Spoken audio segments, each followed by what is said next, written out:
সমাগত ভক্ত সজ্জন মন্ডলী, আজকে মহামাঙ্গলিক মুহূর্তে মহেন্দ্রক্ষণে আমরা উপনীত হয়েছি ভগবান শ্রীহরির শ্রীচরণ কমল প্রান্তে।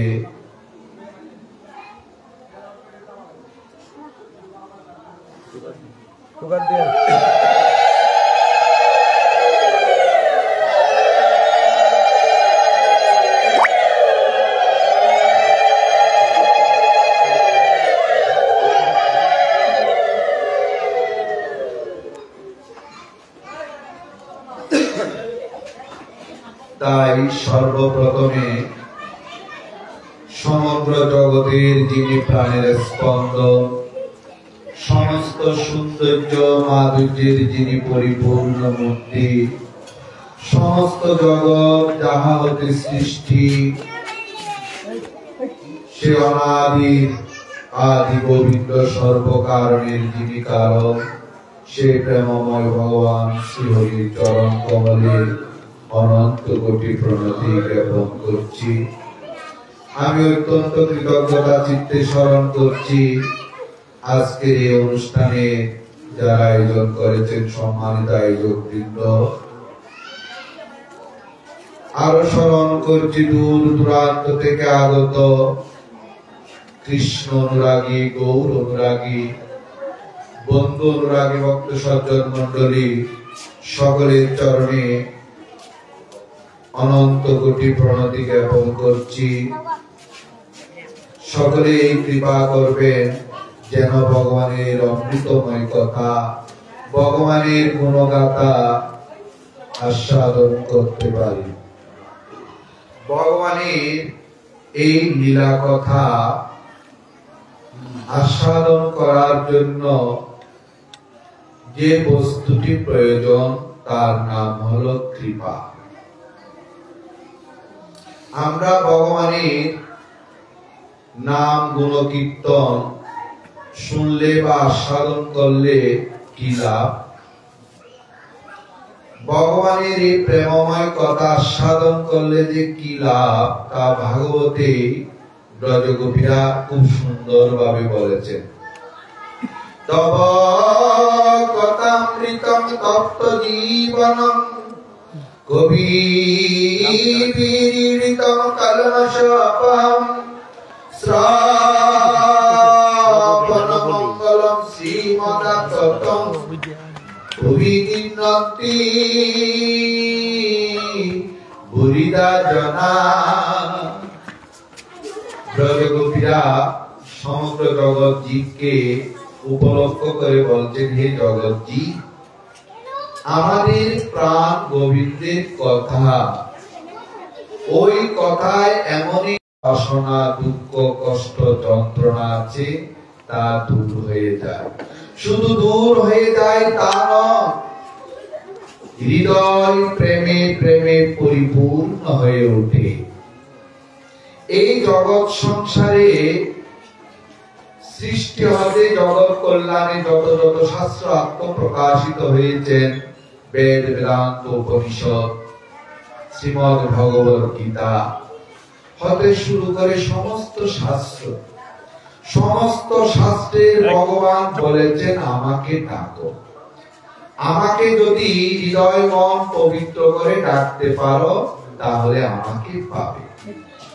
কিন্তু একমাত্র ভাগবত শাস্ত্র বলেছেন, হে কলির জীব, আমাকে ডাকার জন্য যে সাধন, ভজন, জপ, তপ, শক্তি, ভক্তি প্রয়োজন, তার কোনটাই তোমাদের কাছে তেমন নেই।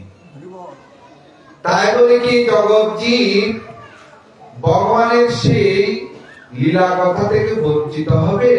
না। সেই জন্য ভাগবত শাস্ত্র একটি অভিনব কথা বলেছেন। কি কথা?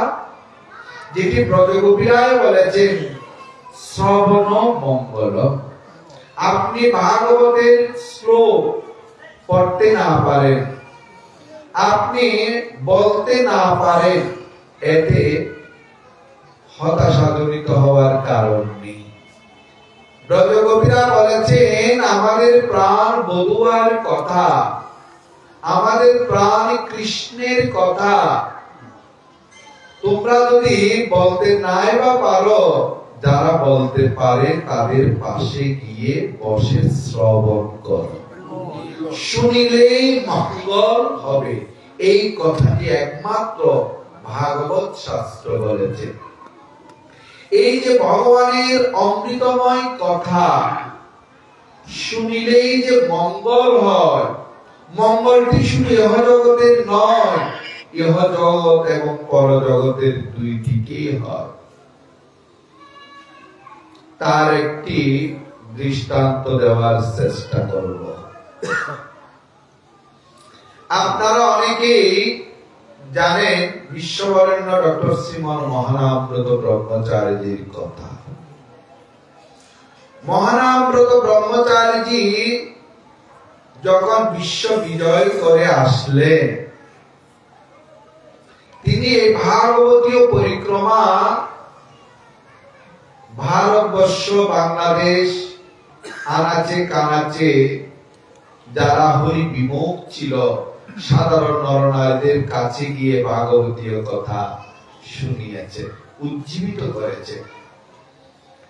তিনি যখন শ্রীঅঙ্গনে আছেন, তখন তার থেকে দীক্ষা নিয়েছে ছোট্ট একটি বালিকা, নাম হলো কুসুম। কুসুম শব্দের অর্থ হলো ফুল। ফুলকে কিন্তু এই জগৎ সংসারে কম বেশি সবাই ভালোবাসে। ওই বালিকার চরিত্রের এমনই বৈশিষ্ট্য, ওই ছোট্ট বালিকাকে কম বেশি সবাই ভালোবাসত। সে দীক্ষা নেওয়ার পর থেকে একটি সারা মন প্রাণ উজাড় করে করত কি, প্রতিদিন স্নান করে ফুল তুলে দুটি মালা রচনা করত। একটি তার গুরুদেব মহানামব্রত ব্রহ্মচারীজির জন্য, আরেকটি প্রাণারাম দেবতা প্রভু জগৎবন্ধু সুন্দরের জন্য। ঝড়, বৃষ্টি, বাদল, তুফান যাই হোক না কেন, কোনো কিছুই ওই কুসুমের সেবায় বাধা হতে পারে না। সমস্ত বাধা অতিক্রম করে কুসুম ওই দুটি মালা নিয়ে শ্রীঅঙ্গনে আসে সেবা করে। একবার কুসুমের কলেরা হয়েছে, বড় বড় ডাক্তার আসলো। কয়েকদিন হওয়ার পর ডাক্তাররা বলে দিয়েছেন কুসুম হয়তো আর বাঁচবে না। আজকে রাত্রই কুসুমের জন্য শেষ রাত্র। আপনারা ভগবানকে ডাকেন। আপনারা জানেন তৎকালীন সময়ে কলেরা, যক্ষ্মা, প্লেগ এইসব রোগ হলে কিন্তু সাধারণত বাঁচত না। এই নিদারুণ সংবাদ এসে পৌঁছল গুরু মহানামব্রত ব্রহ্মচারীজির কাছে। গুরু মহানামব্রত ব্রহ্মচারীজি খুব ব্যথিত হলেন। ঠিক ভোর বেলায় সংবাদ আসলো কুসুম শুধু অসুস্থ হয়নি, কুসুম শেষ নিঃশ্বাস ত্যাগ করে পরপারে চলে গেল। এই সংবাদ আসা মাত্রই মহানামব্রত ব্রহ্মচারীর হৃদয়টি মুহ্যমান হয়ে গেল শোকে। কারণ আপনারা জানেন গুরু শিষ্যের সম্বন্ধটা হলো পিতা পুত্রের সম্বন্ধ। পিতা এই জগৎ সংসারের অনেক বড় বড় বিপর্যয় মোকাবেলা করতে পারে, বড় বড় দুঃখ সহ্য করতে পারে, কিন্তু সন্তানের মরদেহ কাঁধে উঠাবার শক্তি থাকে না, ধৈর্য থাকে না। তো মহানামব্রত ব্রহ্মচারী শ্রীঅঙ্গনের সমস্ত বৈষ্ণবকে বলেছে, তোমরা কে কোথায় আছো? আমার কুসুম তো আমাদের ছেড়ে চলে গেল, তাই তোমরা যাও ভোগ করতাল নিয়ে তার গৃহে গিয়ে তার দেহ, মরদেহ উঠানের মধ্যে রেখে সবাই মিলে তুমুল হরিনাম কীর্তন করো। গাও রে আনন্দ ভরে হরে কৃষ্ণ হরে কৃষ্ণ হরে রাম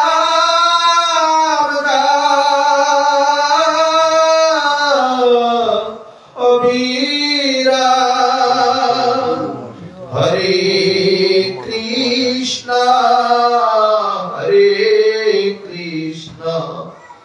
কৃষ্ণ কৃষ্ণ হরে হরে হরে রাম হরে রাম রাম রাম হরে হরে। গ্রামবাসী সহ শ্রীঅঙ্গনের সমস্ত ব্রহ্মচারীরা খোল করতাল বাজিয়ে তুমুল হরিনাম কীর্তন করছে। 1 ঘন্টা যাবত তুমুল হরিনাম কীর্তন হলো। ওই কুসুমের দেহ গিরে গিরে, কুসুমের দেহ কে স্নান করালো, মালা চন্দন পরিয়ে দিল, বস্ত্রাদি পরালো। কিছুক্ষণ পর শ্মশানে নিয়ে যাবে, অন্তিম যাত্রা হবে। তার পার মুহূর্তে মহানামব্রত ব্রহ্মচারী তার ভজন কুটির থেকে বের হয়ে প্রাণারাম দেবতা প্রভু বন্ধু সুন্দরের চরণ প্রান্তে দাঁড়িয়ে 2 নয়নের জলে অশ্রু ভাসিয়ে মহানামব্রত ব্রহ্মচারী বলছেন, প্রভু একান্ত সহায় সম্বলহীন অবস্থায় সুদূর আমেরিকায় গিয়েছি, তোমার কৃপা সম্বল করে সেখানে শেষ দিকে অর্থ অভাব, বস্ত্র অভাব, আহারের অভাব, তার সত্ত্বেও তোমার কাছে কিছু চাইনি। কিন্তু প্রভু আজকে তোমার কাছে একটি বস্তু চাইব, তুমি কি আমাকে দিবে? আমি চাই, কারণ এই জগতে দুর্দিন, মেঘাচ্ছন্ন দিন, দুর্দিন নয়, দুর্দিন হলো যদি একজন ভক্ত এই পৃথিবী থেকে চলে যায়। তাই কুসুম আজকে পৃথিবী থেকে চলে গেল। প্রভু তুমি এমন করুণাময়, মরা গাছে ফুল ফুটাতে পারো। তুমি আমার কুসুমের প্রাণ ভিক্ষা দাও, এই ভিক্ষা চাই প্রভু। এই ভেবে প্রভুর চরণে প্রার্থনা নিবেদন করে তিনি শিশিরে করে চরণামৃত নিয়ে প্রবল বিশ্বাসে কুসুমের গৃহে গিয়ে উপস্থিত। দেখেন কি সমস্ত গ্রামবাসী সবাই দুই নয়নের জলে বেশে বেশে হরিনাম কীর্তন করছে। মহানামব্রত ব্রহ্মচারী সেখানে গিয়ে মাটিতে বসে কুসুমের ওই মরদেহ তুলে নিয়ে বলতে লাগলেন, কুসুম তুই ফিরে আয়। এ বলছেন, কাঁদছেন, আর ওই চরণামৃত মুখে তুলে দিলে আর কিছু নয়নে ছিটিয়ে দিলে। মিরাক্কেল ভাবে, অলৌকিক ভাবে কুসুম নয়ন মেলে বলছেন, গুরুদেব জয় জগৎবন্ধু, জয় জগৎবন্ধু,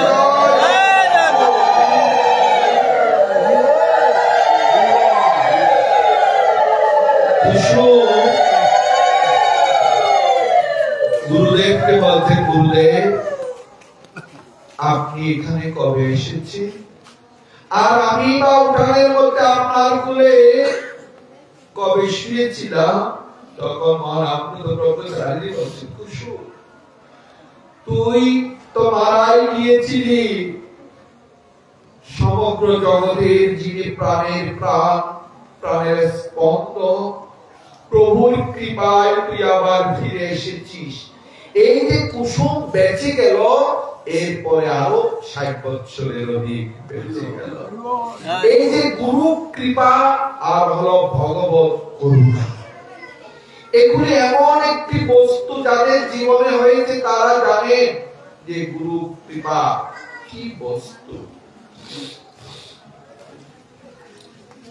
এক রয়্যাল বেঙ্গল টাইগার তাড়া করলো একটি গাভীকে। গাভী রয়্যাল বেঙ্গল টাইগারের সাথে তো শক্তি সামর্থ্য শুনে কিছুতে পারে না, তাই তার রয়্যাল বেঙ্গল টাইগারের থেকে বাঁচতে গিয়ে দৌড়ের সামনে একটি পুকুর ছিল, খানিকটা জল আর কাদায় পূর্ণ, ওখানে লাফ দিল। আর রয়্যাল বেঙ্গল টাইগার গর্জন করে বলতে লাগলেন, গাভী তুই ওখানে লাফ দিয়েছিস, মনে করছিস বেঁচে যাবি, আমার থেকে বাঁচার কোনো সুযোগ নেই, তোকে আমি মেরে খাবো। তো মানুষ বলুন, পশু পাখি বলুন, যেই বলুন, ভগবান এই জগতে অনেক কিছু সহ্য করতে পারেন, কিন্তু অহংকারটি সহ্য করতে পারেন না। ওই বাঘ অহংকারের বশীভূত হয়ে তর্জন গর্জন করে লাফ দিলেন, কিন্তু ওই এক লাফে গিয়ে ওই গাভীকে স্পর্শ করতে পারলো না, খানিকটা দূরে পড়ে গেল। কাদায় পড়ছে তো, কাদার একটি ধর্ম আছে, কাদা থেকে যদি কেউ উঠার চেষ্টা করে দেখবেন আরো বেশি ডুবে যায়। তখন রয়্যাল বেঙ্গল টাইগার বলছেন, তুই বাঁচতে পারবি না, আমি তোকে আজকে মেরে খাবো। যতই উঠার চেষ্টা করে ততই তলিয়ে যাচ্ছে। তখন ওই গাভীটি চিৎকার দিয়ে হাম্বা হাম্বা বলে ডাকছে। কাকে ডাকছে? তার মালিককে, যে আমি বড় বিপদে পড়েছি, আমাকে রক্ষা করুন। যতই গাভীটি ডাকছে ততই রয়্যাল বেঙ্গল টাইগার বলছে, ডেকে লাভ নেই, কেউ আসবে না তোকে বাঁচাতে, আমি তোকে মেরে খাবই। গাভী তখন বলতে লাগলেন তাদের ভাষায়, যে আমার একজন মালিক আছে, আমার গুরুদেব আছে, আমি যার কাছে লালিত পালিত হই, নিশ্চয়ই সে আসবে, আমার দৃঢ় বিশ্বাস, তুমি আমাকে মারতে পারবে না। এদিকে ওই গাভীর হাম্বা হাম্বা ধ্বনি শ্রবণ করে মালিক চলে আসলো। মালিক এসে দেখলেন রয়্যাল বেঙ্গল টাইগার শুধু ওই গাভীটিকে মারার জন্য আস্ফালন করছে। তা আপনারা জানেন, লোকালয়ে যদি কোনো রয়্যাল বেঙ্গল টাইগার ধরা পড়ে তাকে পিটিয়ে মারা তারা কোনো গতি থাকে না। সমস্ত গ্রামবাসী এসে রয়্যাল বেঙ্গল টাইগারকে পিটিয়ে মেরে ফেললো। আর সবাই মিলে ওই গাভীটিকে ওই কাদা থেকে তুলে আনলো। এই যে এই গল্পটিকে আমাদের শিক্ষণীয় কি, আমরা যদি সত্যিকার অর্থে গুরুর চরণে আত্মনিবেদন করতে পারি, তাহলে গুরুই আমাদের ভব কান্ডারী স্বরূপ কাজ করবে। দেখুন গুরু কৃপা কি বস্তু, সেদিন গাভীটি বাঁচার কথা না, বেঁচে গিয়েছে। তাই চলুন আমরা গুরু কৃপা হৃদয়ে ধারণ করে ভাগবতীয় কথায় প্রবেশ করার চেষ্টা মাত্র করব। তার পূর্বে আজকে একটা কথা বারবার মনে পড়ছে। বর্তমান যুগে যে অবস্থায় আমরা এসে পৌঁছেছি, এই যে কয়েক মাসের ঘটনা প্রবাহ, শুধু আমাদের দেশে নয়, বিশ্বের বিভিন্ন জায়গায় দেখবেন একটা দ্বান্দ্বিক পরিবেশ সৃষ্টি হয়েছে। ধর্মীয় উগ্রতা, অন্ধত্বতা ভয়ঙ্কর আকার দেখা দিয়েছে। তাই আজকে আমরা একটু বোঝার চেষ্টা করব মূলত ধর্মটা কি। যে ধর্মের জন্য আমরা একজন আরেকজনকে মেরে ফেলছি, দ্বিধাবোধ করছি না, যে ধর্মের জন্য একজন আরেকজনের মাথা ফাটিয়ে দিচ্ছি, রক্তাক্ত করে দিচ্ছি, মূলত সে ধর্মটি কি? সদ্গুরুর নাম শুনেছেন আপনারা। এই সদ্গুরু বলছেন, কেউ যদি মনে করেন, কোন ধর্ম মতের মানুষ যদি মনে করেন আমার ধর্মটাই গ্রহণ করতে হবে সবাইকে, আমি আমাদের ধর্মটাই বিশ্ব বিজয়ী হব, তাহলে সেটি কোনোদিনও হবার নয়। কারণ আরেকটু যদি আমরা ভাবি, বর্তমান জগতে এই ধর্ম নিয়ে বাড়াবাড়িটা কত ভয়ঙ্কর রূপ ধারণ করেছে। আজ থেকে 100-200 বছর আগে, 500 বছর আগে দেখবেন মানুষ মারত কি নিয়ে? তলোয়ার দিয়ে, ঢাল দিয়ে, ঠিক না? এতে হয়তো 500, 1000, 200 মারা যেত, 2000 মারা যেত, 10,000 মারা যেত। কিন্তু সে আদি যুগে সেই হিংস্রতা যদি আমাদের মধ্যে এখন থাকে, এই আধুনিক যুগে এসে যদি আমরা সেই হিংস্রতার প্রকাশ ঘটাই, তাহলে কিন্তু 100-200 না।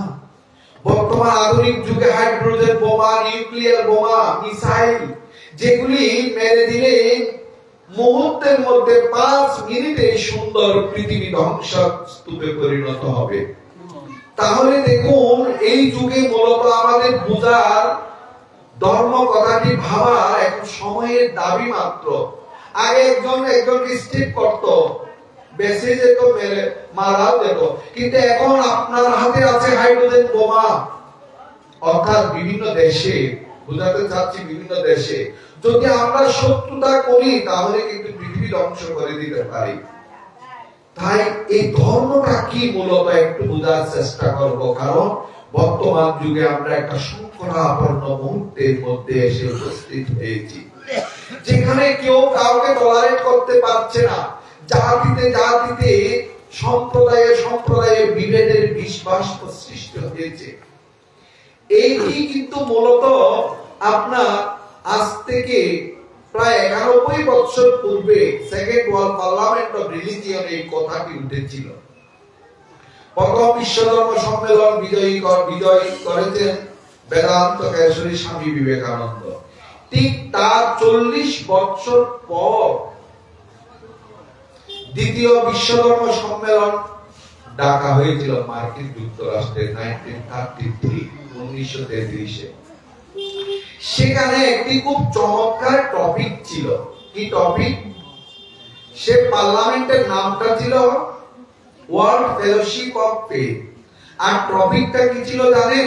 Whether religion can provide an adequate philosophy of life for a modern man. বলছেন কোন ধর্ম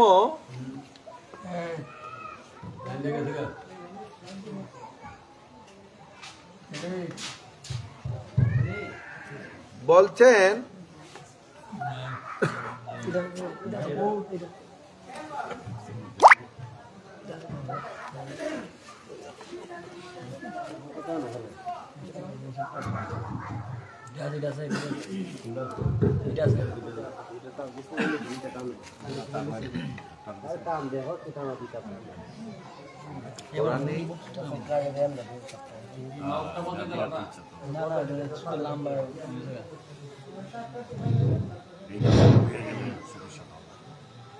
জয় বন্ধু হরি। সেই পার্লামেন্টের যে টপিক ছিল whether religion can provide an adequate philosophy of life for a modern man, অর্থাৎ কোন ধর্ম, একটু লক্ষ্য করবেন, ধর্মে ধর্মে তো সংঘাত দ্বন্দ্ব, কোন ধর্ম বর্তমান যুগে আধুনিক মানব সমাজকে একটি পূর্ণাঙ্গ জীবন দর্শন দিতে পারবে, যেখানে যে দর্শনে কোনো দ্বন্দ্ব থাকবে না, হিংসা থাকবে না, নিন্দা থাকবে না, সকলে ভালোবাসার বাতাবরণে একত্রিত হবে। আজকে দেখুন, আপনারা অনেকেই জানেন রাশিয়া এই ধর্ম উগ্রতা, ধর্ম অন্ধতার জন্য সমস্ত ধর্মমত কিন্তু বন্ধ করে দিয়েছিল 60 বছর, কোন ধর্মমত পালন করতে দেয়নি। সেই বিশ্ব ধর্ম সম্মেলনে খ্রিস্টান ধর্মের যিনি হেড অফ দ্য ডিপার্টমেন্ট, তিনি উঠে বলছেন যীশু খ্রিস্ট বলেছেন এই পৃথিবী সৃষ্টি হতে 7 দিন সময় লেগেছে। যারা বিচারক ছিলেন তারা বলতে লাগলেন আমরা তো এই কথাটি শুনতে চাইনি। আর আধুনিক বিজ্ঞানের সাথে এটা সাংঘর্ষিকও বটে। আধুনিক বিজ্ঞান বলেছে পৃথিবী সৃষ্টি হতে হাজার হাজার বছর সময় লেগেছে। ইসলাম ধর্মের যিনি হেড অফ দ্য ডিপার্টমেন্ট, তিনি উঠে বলছেন ইসলাম শান্তির ধর্ম, জগতে শান্তির বার্তা সে বিতরণ করে। তখন বিচারকরা বলছেন বুঝলাম ইসলাম শান্তির ধর্ম, জগতে যে অশান্তি হচ্ছে, মানুষ যে দিন দিন ক্রমশ অশান্ত হয়ে উঠেছে, এর থেকে পরিত্রাণের উপায় কি? নেমে গেলেন। এরপরে বৌদ্ধ ধর্মের যিনি প্রধান, তিনি বলছেন আমার ধর্ম, ভগবান বুদ্ধদেব বলেছেন অহিংসা পরম ধর্ম, বলছেন বুঝলাম, মেনে নিলাম, জগতে যে হিংসা হচ্ছে এর থেকে পরিত্রাণের উপায় কি? বিশ্ব সবাই কিন্তু ধরেই নিয়েছেন আসলে এই আলোচনার সদুত্তর পেলাম। ঠিক সেই সময়ে একদল বলতে লাগলেন আচ্ছা ভারতবর্ষ থেকে মহানামব্রত ব্রহ্মচারী নামে এক ব্রহ্মচারী এসেছে, তাকে সুযোগ দিন। আরেক দল বলতেন না, ভারতবর্ষ বলতে কি আবার একটা দেশ হতে পারে নাকি, যেখানে অশিক্ষা কুশিক্ষায় খাদ্য অভাবে রোগে শোকে আক্রান্ত হয়ে মানুষ রাস্তাঘাটে মারা যায়, ওরা আবার কি বলবে? তখন আরেক দল বলছেন কেউ তো কোনো উত্তর দিতে পারলো না, যদি পারে তাকে সুযোগ দিন। সেই সবাই মহানামব্রত ব্রহ্মচারী উঠে বলছেন, প্রথমে বলছেন আমার ধর্মই পারে একমাত্র এই প্রশ্নের উত্তর দিতে এবং সমাধান দিতে। আমার ধর্মই পারে একমাত্র এই দিশাহীন শান্তির হারা মানুষকে শান্তি দিতে। সবাই সাইলেন্ট হয়ে গেল, কি থাকি আছে, এত বড় বড় ধর্মমতের প্রধানরা এই কথা বলতে পারলেন না, আর এই ব্রহ্মচারী কোন সাহসে এই কথাটি বললেন? তখন মহানামব্রত ব্রহ্মচারী বলতে দেখুন, ব্রিটিশরা যখন আমাদের দেশে এসেছে তারা আমাদের শাস্ত্রে অনেক শব্দে ইংরেজি অনুবাদ করেছেন, এতে আমরা অনেক উপকৃত হয়েছি। তবে মারাত্মক একটি ভুল হয়েছে। কি ভুল? এই যে ধর্ম কথাটির ইংরেজি শব্দ রিলিজিয়ন করে, কারণ যে অর্থে আমরা হিন্দু ধর্ম, বৌদ্ধ ধর্ম, খ্রিস্টান ধর্ম, ইসলাম ধর্ম বলি, আসলে এগুলি ধর্ম নয়, এগুলি হলো এক একটি ইজম। প্রত্যেকটা বস্তুর এক একটি নিজস্ব ধর্ম আছে। যেমন ধরুন জলের ধর্ম তৃষ্ণা নিবারণ করা, বাতাসের ধর্ম শীতলতা দান করা, আগুনের ধর্ম দহন করা। একটি কাঠে আগুন জ্বালালেন, কাঠ ফুরিয়ে আসছে, আপনি যদি বলেন কাঠকে ভাই তুমি এখন ফুরিও না, আমি বাজারে যাচ্ছি আরেকটি কাঠ আনবো, তারপর তুমি ফুরিও, আগুন কি আপনার কথা শুনবে? যতক্ষণ কাঠ আছে ততক্ষণ জ্বলবে, কাঠ ফুরিয়ে গেলে সেও ফুরিয়ে যাবে। অর্থাৎ প্রত্যেকটি বস্তুর স্বভাবই হলো তার ধর্ম। তেমনি মহারামব্রত ব্রহ্মচারী বলেছেন এই দ্বন্দ্ব সংঘাতময় জীবন থেকে মুক্তি দিতে পারে আমার ধর্ম। আমার ধর্মের নাম কি জানেন? রিলিজিয়ন অফ জেন্টলম্যান, ভদ্রলোকের ধর্ম। তিনি বলেছেন ভদ্রলোক হতে হলে 5টি গুণ থাকা দরকার। এট ফার্স্ট হলো নন ভায়োলেন্স, হিংসা করা যাবে না। সেকেন্ড ওয়ান, নন স্টিলিং, চুরি করা যাবে না। থার্ড ওয়ান, ট্রুথফুলনেস, সত্য বলতে হবে। ফোর্থ ওয়ান, সেন্স কন্ট্রোল, আহারের সংযম, বিহারের সংযম, চলার সংযম, বলার সংযম। দেখবেন এই মুখ দিয়ে কিন্তু শত্রুতা কিনি, আর এই মুখ দিয়ে মিত্রতা গড়ে ওঠে আমাদের মধ্যে। আর ফিফথ ওয়ান হচ্ছে পিউরিটি বডি এন্ড সোল, অর্থাৎ শুচিতা। আমাদের শরীরে যদি ধুলিবালি লাগে আমরা কি করি? শ্যাম্পু বা সাবান পরিষ্কার বস্তু দিয়ে পরিষ্কার করি। কিন্তু মহারামব্রত ব্রহ্মচারী বলেছেন আমাদের অন্তর অসহ্য হয়ে যায় যদি আমি অন্যের অকল্যাণ চিন্তা করি, অন্যের অমঙ্গল চিন্তা করি, তাহলে আমার অন্তর অসুচি হয়ে যায়। তাহলে আমরা এখানে যারা আছি বুকে হাত দিয়ে তাহলে বিচার করুন সত্যিকার অর্থে আমরা মানুষ হয়েছি কিনা। শাস্ত্রে বলছে ধর্মে হীনা পশুরই সমান। এই 5টা গুণের যদি একটা গুণ যদি আমার মধ্যে অ্যাবসেন্ট থাকে তাহলে আমি মানুষ হতে পারলাম না। ব্রহ্মচারী সেই কথাটি দত্তহীন কণ্ঠে বলেছেন আমি কোন অনুষ্ঠানে পৌরোহিত্য করি বা না করি, আচার্য হই বা না হই, বিদ্যা অর্জন করি বা না করি, এট ফার্স্ট আমাকে কিন্তু ভদ্রলোক হতে হবে, অর্থাৎ মন মুখ এক হতে হবে। অনেকেই দেখবেন ধর্ম কথাটি বোঝার একটু আমাদের চেষ্টা করতে হবে। অনেকে দেখবেন ঠাকুর ঘরে বসে 2 ঘন্টা জপ করছেন, ভগবানের নাম নিয়েছেন, কোর্টে গিয়ে আটজনের বিপক্ষে মিথ্যা সাক্ষী দিলেন, তাহলে আপনার জীবনে সেই জপ কোনো কাজে আসবে না। স্বামী বিবেকানন্দ খুব সুন্দরভাবে বলছেন ধর্ম কথাটির অর্থ কি জানেন? রিলিজিয়ন ইজ এ রিয়ালাইজেশন, উপলব্ধি করা, অনুভব করা, অন্যের দুঃখ কষ্ট যন্ত্রণাকে নিজের মনে করা, অন্যের আনন্দকে নিজের আনন্দ মনে করে হাসা। সেটি কিরকম? একটি দৃষ্টান্ত দিলে হয়তো বুঝতে সুবিধা হবে। এই যে রামকৃষ্ণ মঠ মিশনে অধ্যক্ষ ছিলেন গহনানন্দজি, তিনি গোলপার্কে the Ramakrishna Mission Institute of Culture, এটি এশিয়ার মধ্যে সবচেয়ে বড় ভাষা শিক্ষার ইনস্টিটিউশন, সেখানে যাবেন। তৎকালীন সময়ে মিশনে গাড়ি ছিল না, দারিদ্রতাও ছিল বটে। তাই মহারাজ আসবেন, একজন মারোয়ারি ভদ্রলোক বলতেন মহারাজ আপনি এত দূর এমনি গাড়িতে করে কেন যাবেন? আমার এসিবি গাড়ি আছে, আমি আপনাকে নিয়ে যাই, সুযোগটি দিন। তো মহারাজ বলছেন ভালো কথা। মহারাজকে নিয়ে গাড়ি করে আসছেন, ঠিক গোলপার্কের চৌরঙ্গিতে যখন আসলেন তখন রেড সিগন্যাল পড়লো। কলকাতা যারা গিয়েছেন দেখবেন ট্রাফিক রুলস খুব সুন্দর, রেড সিগন্যাল পড়লে কোনো গাড়ি নড়বে না, জ্যাম না থাকলেও দাঁড়াতে হবে। ঠিক সেই মুহূর্তে ছোট্ট একটি শিশু এসে গাড়ির সামনে দাঁড়িয়ে গাড়ির জানালার কাছে মৃদু মৃদু আঘাত করে বলছেন আমি সারাদিন খাই নাই, ক্ষুধার্ত, আমাকে কি 10টা টাকা দিবে? তখন ওই মারোয়ারি ভদ্রলোকটি 1000 টাকার একটা নোট বের করে বলতেন ভিখারি, তোদের স্বভাবই হলো ভিক্ষা করা, ওই বড়লোকের গাড়ি দেখলেই এসে হলো উৎপাত করা, এই নিয়ে নে, সদা এখান থেকে আর আসবি। আবার গ্রিন সিগন্যাল পড়ার সাথে সাথে গাড়ি চলতে লাগলো। আমরা দেখবেন কিছু দিলেই মানুষকে বাহাবা পেতে চায়।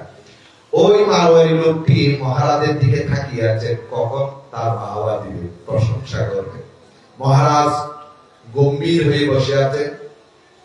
তখন ওই ভদ্রলোকটি বললেন মহারাজ কাজটি ভালো করেছি না?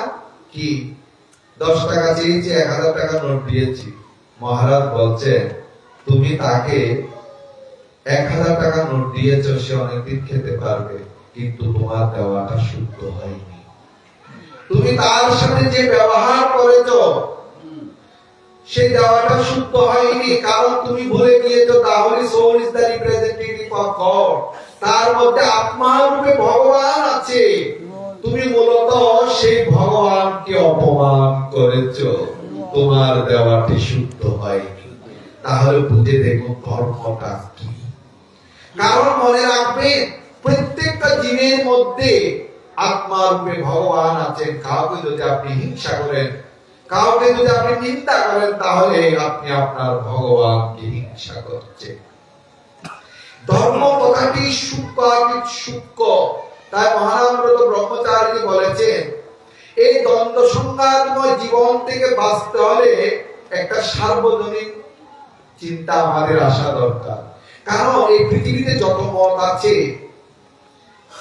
হিন্দু, বৌদ্ধ, খ্রিস্টান, ইসলাম, কোন মতেই কিন্তু হারিয়ে যাবে না পৃথিবী থেকে। গিয়েছে এই সনাতন ধর্মাবলম্বীদের উপর, সনাতন ধর্মমতের উপর 800 বছর যাবত কিন্তু অত্যাচার হয়েছে। তার সত্ত্বেও সনাতন ধর্ম কি পৃথিবী থেকে হারিয়ে গিয়েছে? যাবে না। তাহলে আমাদের কোন জায়গায় আসতে হবে?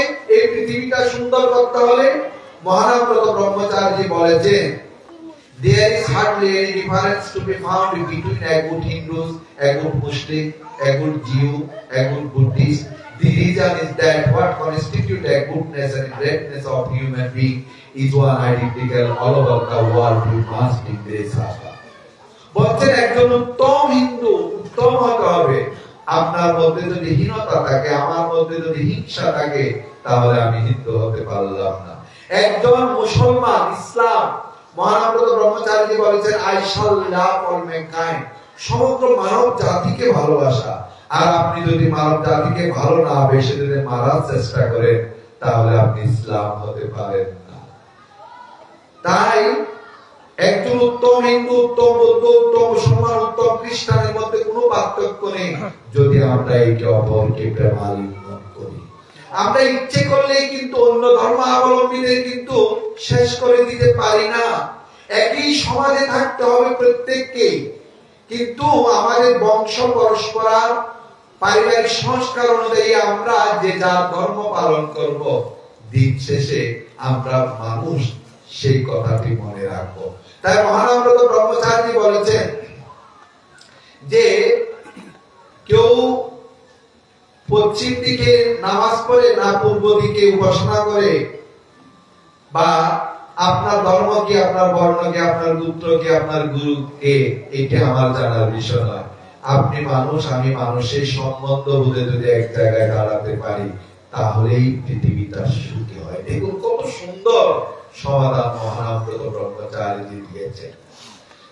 এই যে ধর্ম কথাটি বুঝবে, ধর্ম কথাটির অর্থ হলো করুণা। অন্যের যন্ত্রণায় আপনাকে যন্ত্রণা পেতে হবে, সেই কথাটি স্বামী বিবেকানন্দ বলেছেন, humanity is the biggest religion. আর প্রভু বন্ধু সুন্দর, খুব সুন্দর ভাবে বলেছেন, মন প্রাণে জীবে কর কারণ্য কল্যাণ, ক্ষমা দয়া ধর্মদান উদ্ধার বিধান, সবে হরি নাম দান, এই কল্যাণ বিধান। মন প্রাণ উজাড় করে জগতের কল্যাণ চিন্তা করতে হবে। বহুজন হিতায় চ বহুজন সুখায় চ। স্বামী বিবেকানন্দকে তার এক শিষ্য বলছেন যে, গুরুদেব, স্বামী বিবেকানন্দই শিষ্যকে বলতেন, এই মানুষের সেবা করতে পারিস না? দেখিস না মানুষ কিভাবে রাস্তাঘাটে রোগে শোকে মারা যাচ্ছে? তখন শিষ্য বলতেন, গুরুদেব, যে দুরারোগ্য ব্যাধি, এই চিকিৎসায় তো প্রচুর পয়সা দরকার, আমার তো পয়সা নেই। তখন স্বামীজি বলছেন, তোর পয়সা নেই ভালো কথা, তুই তাদের কল্যাণের জন্য, রোগ মুক্তির জন্য ভগবানের চরণে গিয়ে দুপুটা নয়নের জল ফেলতে পারিস না? প্রার্থনা করতে পারিস না? কারণ প্রার্থনায় ভগবানের সিংহাসন পর্যন্ত কেঁপে ওঠে। এই দরিদ্র রোগে শোকে আক্রান্ত মানুষের জন্য প্রার্থনা করতে পারিস না? তাহলেই হয়ে যা। ধর্মটি বুঝতে হবে, জগতের প্রতি করুণা। আরেকটি দৃষ্টান্ত দিলে হয়তো বুঝতে সুবিধা হবে। এক মঠের অধ্যক্ষ, তিনি গিয়েছেন একটা বড় হসপিটালে। কেন?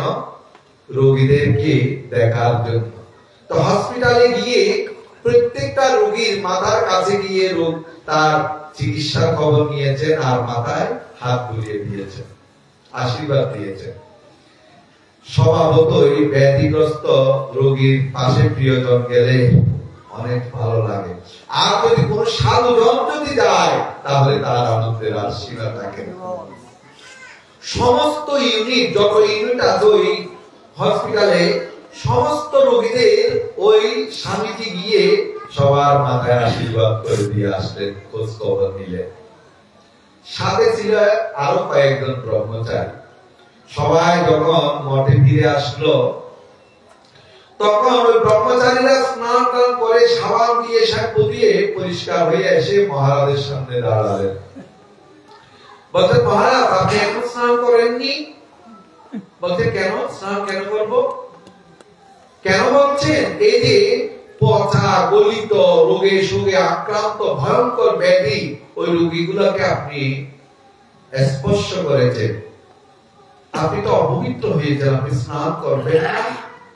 তখন মহারাজ যেই উত্তরটি দিয়েছেন এটি মনে রাখলেই আপনার কর্ম হয়ে যাবে। মহারাজ তখন বলছেন, আচ্ছা বলো তো দেখি, তোমরা যখন মন্দিরে গিয়ে ঠাকুরকে প্রণাম করো এরপর এসে কি স্নান করো?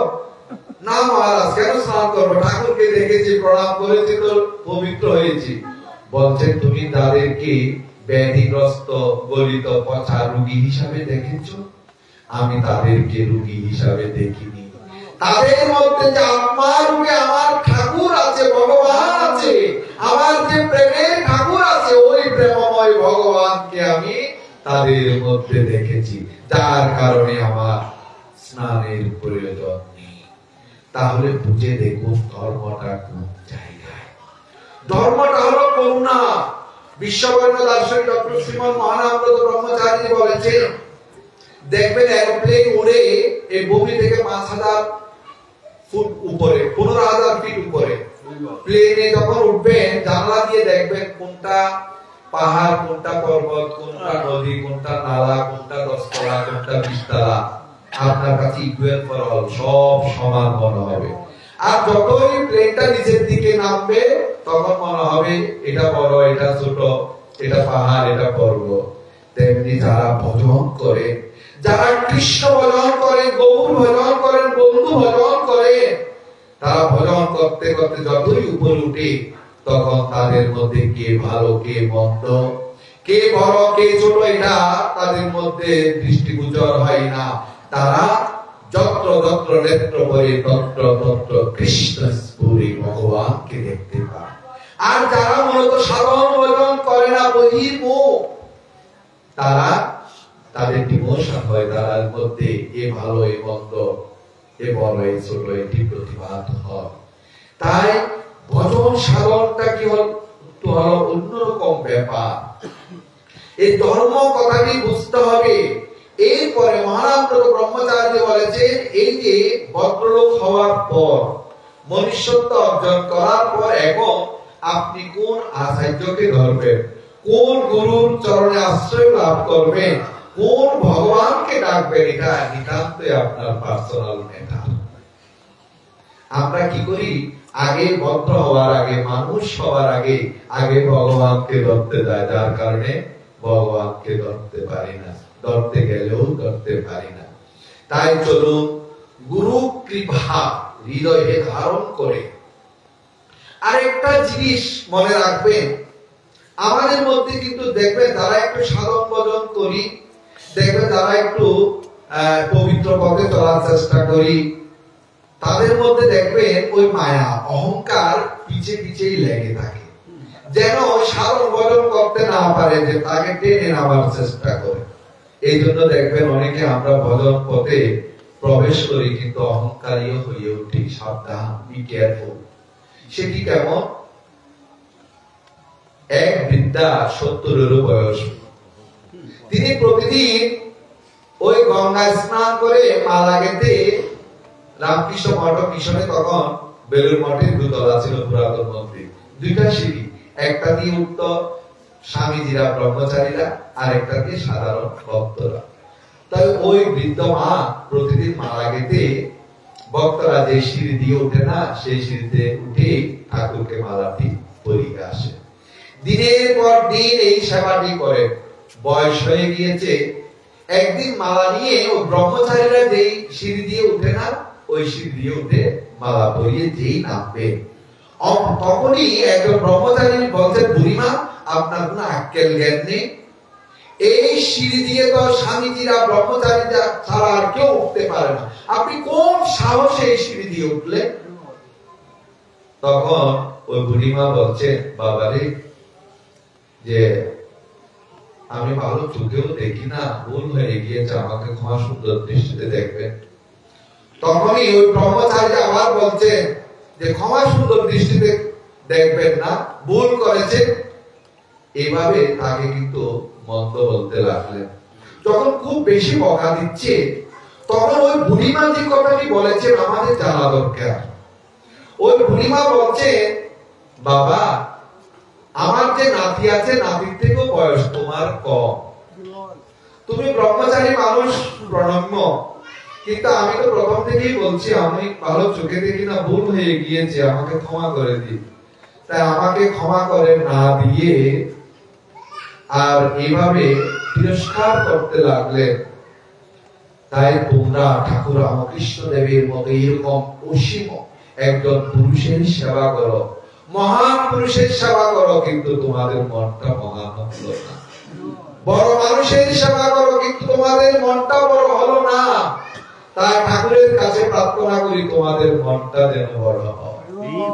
এই যে দেখুন জগতের কল্যাণ, আমরা দেখবেন অনেকেই একটু সাধু পদে পা দিয়েছি, দেখুন আমরা অনেক সময় অহংকারী হয়ে উঠি, এইটা করা যাবে, ওটা করবে, এই ভুল করছেন না, এটা না বলে তার মধ্যে যে আমার ভগবান আছে তাকে তো আদর করেও শাসন করা যায়। তাই ধর্ম জিনিসটা কিন্তু সূক্ষ্মাতীত সূক্ষ্মভাবে বিবেচ্য বিষয়। তাই চলুন আজকে আমার গুরুপাদ শ্রীমৎ নবনিবন্ধু ব্রহ্মচারী মহারাজের প্রয়াণ তিথি স্মরণে এই ভাগবতীয় প্রবচন অনুষ্ঠান।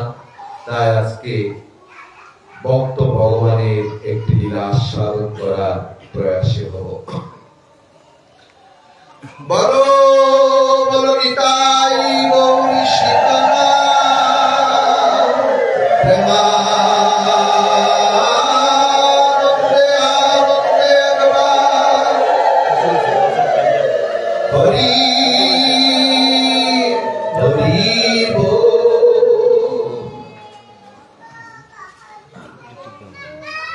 প্রেমের ঠাকুর চৈতন্য মহাপ্রভু, চৈতন্য মহাপ্রভু যখন পিতার উদ্দেশ্যে পিণ্ডদানের জন্য গিয়েছেন গয়ায়, গয়ায় যখন ঈশ্বরপুরীর সাথে দেখা হলো, গয়ায় যখন ভগবান বিষ্ণুর চরণে পিণ্ডদান করতে গেলেন, ওই ভগবান বিষ্ণুর চরণ চিহ্ন দেখে, অর্থাৎ গয়াসুরের বুকে যে চরণ চিহ্ন এঁকে দিয়েছিলেন, সেই চরণ চিহ্ন দেখে আমার প্রভু প্রেমের ঠাকুর মহাপ্রভু পরে গিয়ে আত্মনাদ করে বলতে লাগলেন, গয়াসুরের বুকে ভগবান চরণ চিহ্ন এঁকে দিয়েছেন, আমার বুকে তো আঁকে দিলেন না।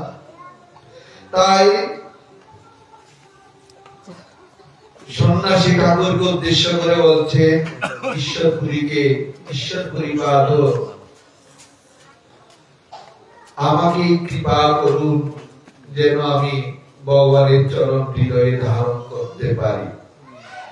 পিণ্ডদান শেষে যখন গৃহে ফিরে আসলেন, চৈতন্য মহাপ্রভু যে দুরন্ত ছিল, এক নতুন মানুষ হয়ে গেল, শুধু কৃষ্ণ প্রেমে মাতোয়ারা। মহাপ্রভু নদিয়ায় কৃষ্ণ নাম করছে, কিন্তু তৎকালীন সময়ে নদিয়ায় নবদ্বীপ ছিল কিন্তু শিক্ষা জগতের পীঠস্থান। মহাপ্রভুকে কিন্তু এই হরিনাম করে বিদায় ছাত্ররাও কিন্তু অত বেশি করতেন না, মর্যাদা দিতেন না। তো মহাপ্রভু ভাবলেন কিন্তু করুণার অবতার, হরিহিংসা হচ্ছে, মহাপ্রভু তো রাধা কৃষ্ণের মিলিত তনু, তাকে যে হিংসা করছে, ভগবান হিসেবে মানছে না, তাদের তো অপরাধ হচ্ছে। তাই মহাপ্রভু একটু অভিনব পন্থা অবলম্বন অবলম্বন করলেন কি জানেন? করুণার ঠাকুর। মহাপ্রভু ভাবতেন আমাকে তো, আমি যদি এখানে থাকি এই অবস্থায় তাকে আমাকে হিংসা করলে তো ওদের অপরাধ হবে, ওরা নরকগামী হবে। তাই করুণার ঠাকুর সন্ন্যাস ধর্ম গ্রহণ করলেন। কেন? সন্ন্যাসীরা যখন দণ্ড হাতে নিবে, দেখবেন কাশিতে গেলে তাদেরকে নারায়ণ স্বরূপে নম নারায়ণ বলে প্রণাম করে। দেখুন ভগবানের কত করুণা। এই চৈতন্য মহাপ্রভু যখন নবদ্বীপে ছিলেন, শ্রীধর ছিলেন প্রভু একান্ত ভক্ত।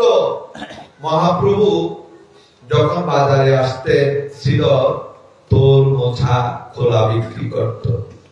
তো মহাপ্রভু তার থেকে কেড়ে কেড়ে নিত। দুজনের মধ্যে প্রেমের দ্বন্দ্বও হতো, প্রেমের দ্বন্দ্ব।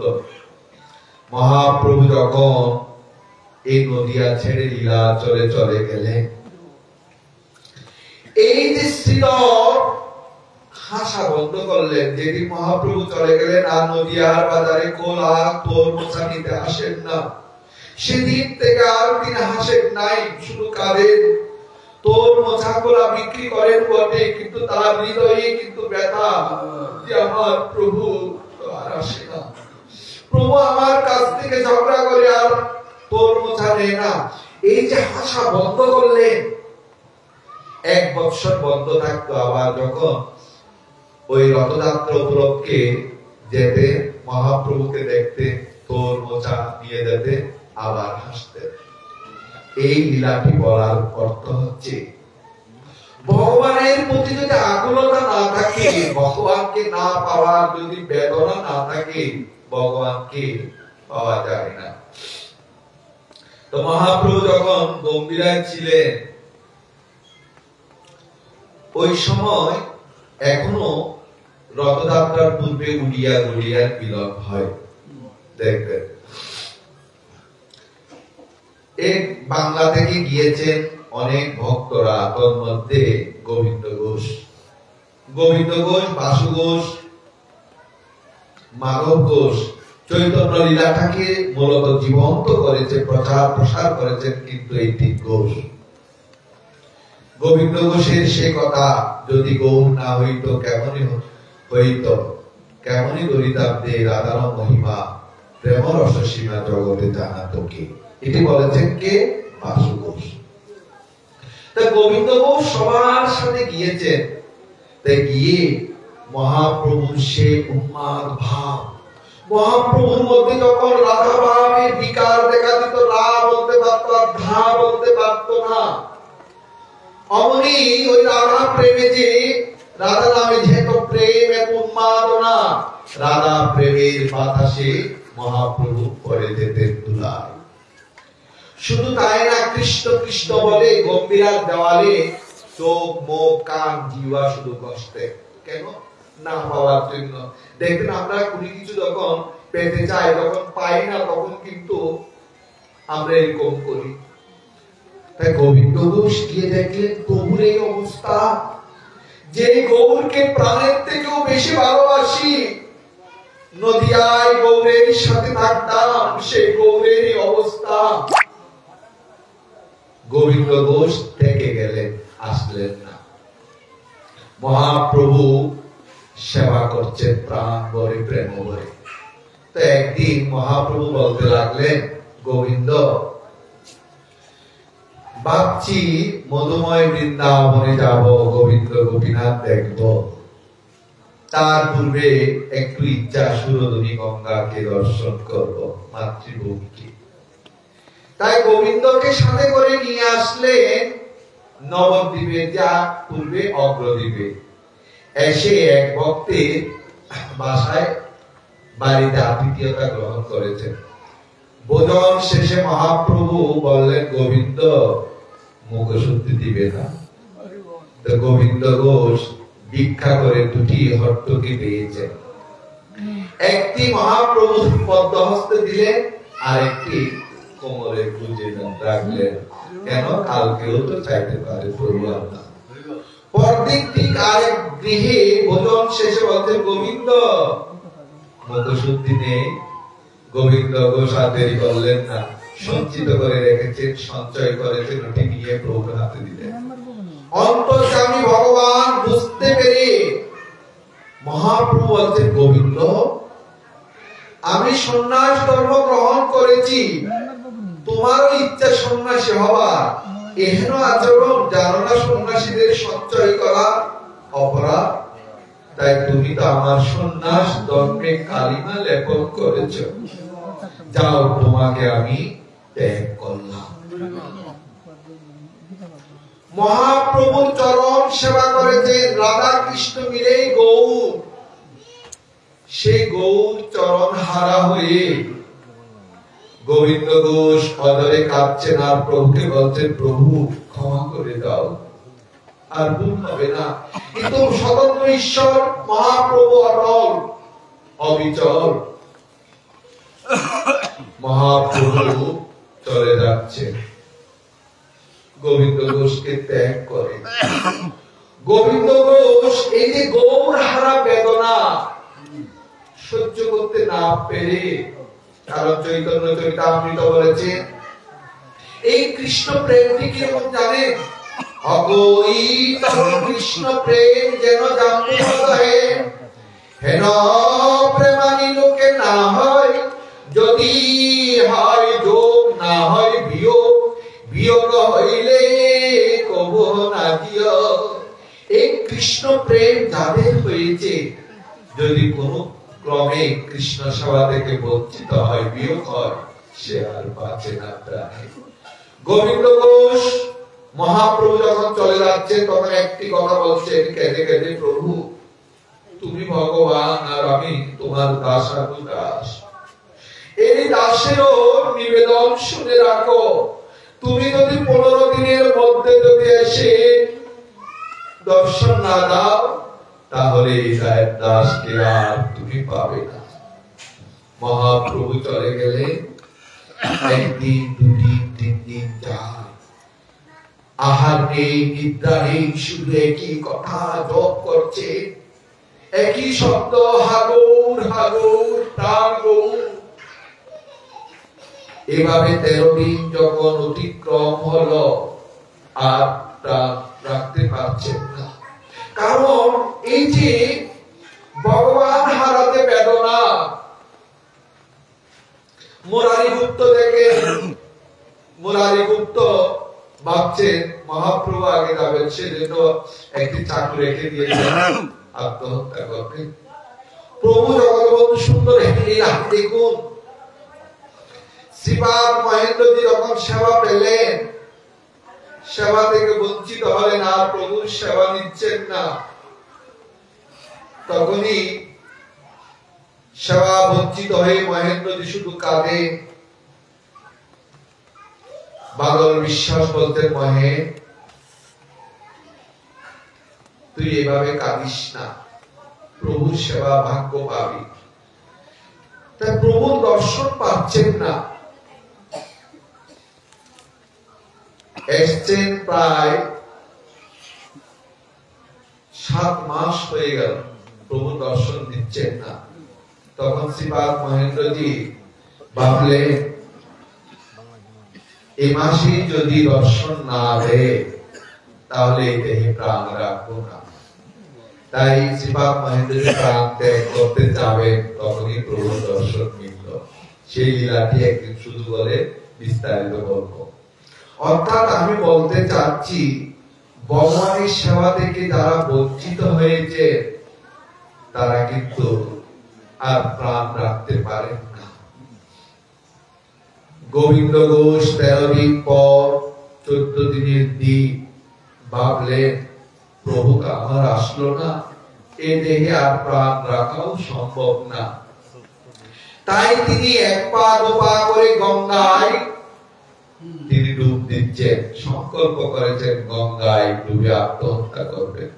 প্রশ্ন করতে পারেন, গলায় দড়ি দিয়েও তো আত্মহত্যা করা যায়, অন্য বিষ খেয়েও তো আত্মহত্যা করা যায়, তাহলে গঙ্গায় ডুবে তিনি আত্মহত্যা করবেন কেন? কারণ কৃষ্ণ ভক্ত বড় চতুর। গোবিন্দ ঘোষ ভাবছেন, আমি যদি গঙ্গায় যদি তাহলে আমার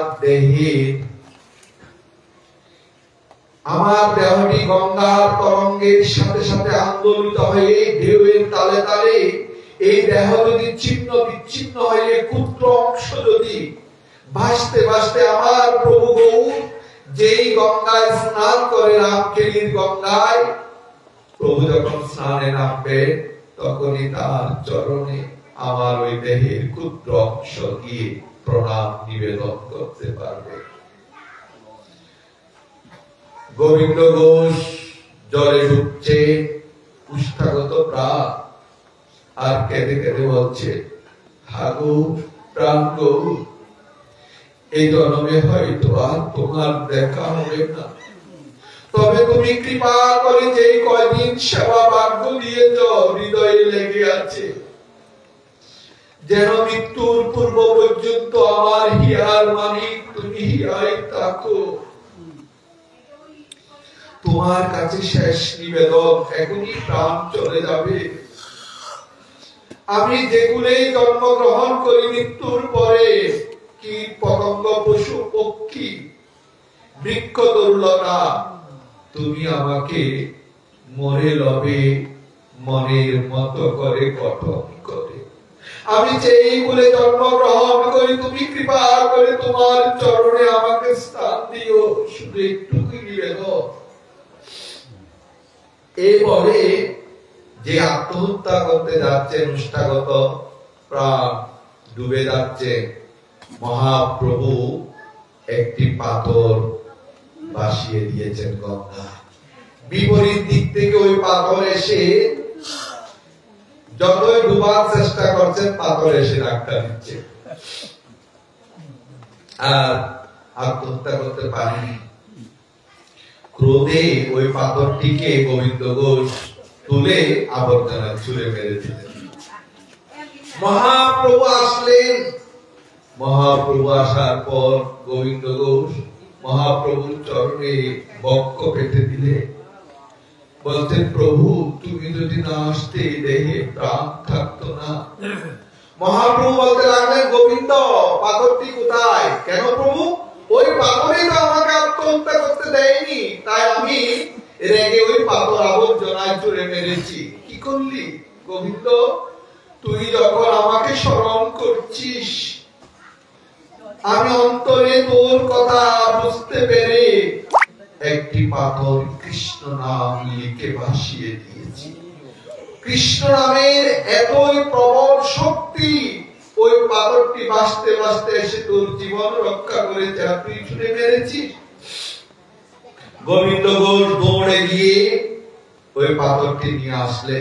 মহাপ্রভু বলছেন, তোর জন্য আর সন্ন্যাস না, এই পাথর দিলাম, এখান থেকে ভগবান কৃষ্ণের মূর্তি তৈরি করবি, নাম হলো গোপী, হবে গোপীনাথ, এই ভগবানের চরণ সেবা করবি। ঠিক মূর্তি তৈরি হলো, ভগবানের চরণ সেবা হচ্ছে, বিবাহ হলো তার, তার ছোট্ট একটি সন্তান হলো, পুত্র সন্তান। কিছুদিন যেতে না যেতে খুব আনন্দেই চলতে লাগলো। সন্তান হওয়া 2-1 বছর পরে তার স্ত্রী চলে গেল, মারা গেল। স্ত্রী হারা বেদনায় উজ্জমান, কিন্তু সন্তানের মুখের দিকে তাকিয়ে সন্তানকে কোলে পিঠে মানুষ করছে। সন্তান যখন একটু বড় হলো, পাঠশালায় দিল শিক্ষার জন্য। একদিন ছোট্ট সন্তানটি যখন তার মা মারা যায়, তখন তার ওইরকম জ্ঞান হয়নি, মা কি জিনিস বুঝেই না। যখন স্কুলে গেল, তার বন্ধুদের মারা এসে প্রত্যেকে সন্তানকে কোলে তুলে নিয়ে আদর করে। আর গোবিন্দ ঘোষের সন্তানের নামও গোপীনাথ, ভগবানের কৃপায় হয়েছে বিদায় নাম দিয়েছে গোপীনাথ। তো গোপীনাথ এক কোণে গিয়ে দাঁড়িয়ে থাকে আর কষ্ট পায় যে আমার মা আসলে, আমার মা থাকলে আমাকে আদর করত।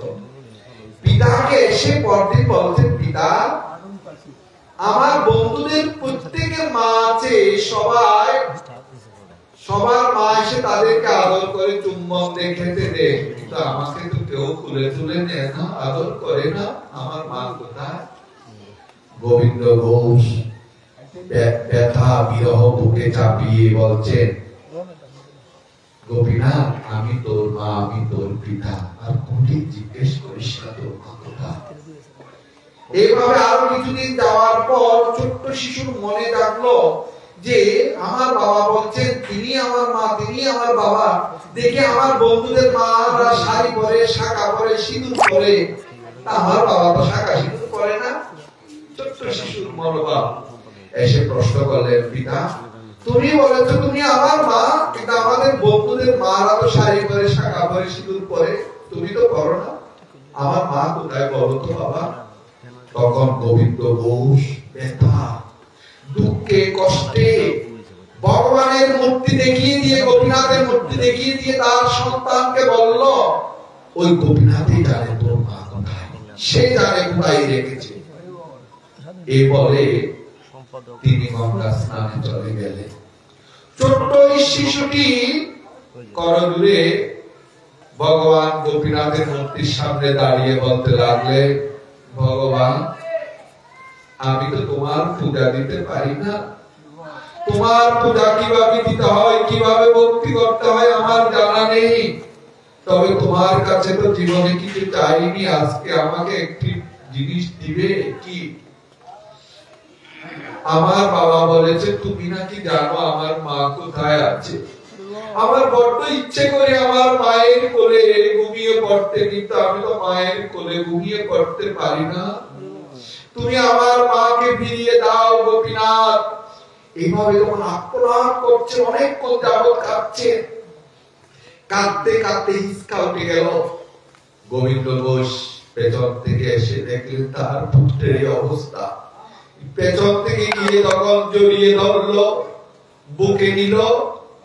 কিছুক্ষণ পর দেখা গেল সন্তান রক্ত বমি করে ওই বুকে মারা গেল।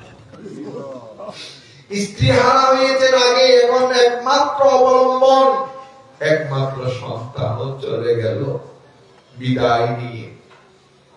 গোবিন্দ ঘোষ বিরহে এমন ভাবে উজ্জীবন হলো, কারণ পিতার কাছে সবচেয়ে ভয়ঙ্কর দিন হলো সেদিন যেদিন পুত্রের মরদেহ কাঁধে নিতে হয়। সৎকার তার হলো গঙ্গার তীরে সমাধি দিল। সমাধি দেওয়ার পর ভগ্ন হৃদয় নিয়ে ভগবানের মূর্তির সামনে দাঁড়িয়ে বলতে লাগলেন, ভগবান গোপীনাথ আমি তো সন্ন্যাসী হতে চেয়েছিলাম, আমি তো সংসারী হতে চাইনি, তুমি আমাকে সংসারী করেছো, পুত্র দিয়েছো, আবার সব নিয়ে দিলে। কি দরকার ছিল এত কষ্ট দেওয়া? তাই নিয়ে যখন নিয়েছো আমারও প্রতিজ্ঞা শুনে রাখো, আজ থেকে আমি ভিক্ষাও করবো না, তোমাকে ভোগও দিব না, আর আমিও প্রসাদ দিব না। একদিন, দুই দিন, তিন দিন চলে গেল। আর স্ত্রী হারা হয়ে, পুত্র হারা হয়ে পাগলের মতো পলাপ করছে। দেখবেন অনেকেই বিরহ সহ্য করতে পারে না, পাগলের মতো শয়নে স্বপনে সব সময় তার যে পুত্র গোপীনাথ, বাবা একবার এসে আমাকে দেখা দে, একবার বাবা বলে ডাক, কতদিন তো ডাক শুনি না। পলাপ করছে। ভগবান আর সহ্য করতে পারলেন না। ওই পাথরের মূর্তি দেখে ভগবান কৃষ্ণ জীবন্ত হয়ে একবার পাগরে হেঁটে এসে বলছেন, গোবিন্দ ঘোষ এই যে আমি এসেছি, আমি তোমার পুত্র। কারণ তুমি আমাকে প্রতিষ্ঠা করার সময় বলেছিলে, ভালোবেসেছিলে, এবং পুত্র হওয়ার পর বলেছিলে তোমার দুটি সন্তান, একটি সন্তান মারা গেলে আরেকটি সন্তান থেকে না খাইয়ে রাখে, যে আমি ক্ষুধার্ত, আমাকে খেতে দাও। গোবিন্দ ঘোষ তখন বলছেন, তুই মিথ্যা কথা বলছিস, তুই আমার পুত্র হতে পারিস না। আমার পুত্রকে আমি নিজ হাতে কাঁধে করে নিয়ে সমাধি দিয়েছি, তুই বলছিস তুই আমার পুত্র, পিতা বলে ডেকেছিস। আচ্ছা বলতো দেখি, সন্তান জন্ম দেয় কেন? পিতার দুটি কারণে। এক হলো পিতা মাতা যখন বৃদ্ধ হয়ে যাবে, দাঁত পড়ে যাবে, চুল পেকে যাবে, হোল বডি নেগেটিভ হয়ে যাবে, তখনই সন্তান পিতা মাতাকে লালন করবে, সেবা করবে। আর মৃত্যুর পর পিণ্ডদানের মধ্য দিয়ে পুং নামক নরক থেকে মুক্তি দিবে। তুই যে আমাকে পিতা বলে ডেকেছিস, তুই কি পারবি আমার অন্তিম সময়ে এসে আমার সেবা করতে? তুই কি পারবি আমি মারা গেলে ধরণীতে পিণ্ডদান করতে? দেখুন ভক্ত বলছে ভগবানকে, তখন ভগবান কৃষ্ণ জীবন্ত হয়ে গোবিন্দ ঘোষকে বলতে, গোবিন্দ তোমাকে যখন পিতা বলে ডেকেছি, সমগ্র জগৎকে সাক্ষী রেখে আজকে আমি প্রতিজ্ঞা করছি, প্রতিশ্রুতি দিচ্ছি, অন্তিম সময়ে আমি তোমার পুত্র হিসাবে এসে তোমার সেবা করব, আর মারা যাওয়ার পর আমি ধরা নিব। কিছুদিন চলে গেল, আরো বেশি মুমূর্ষ হয়ে পড়ল।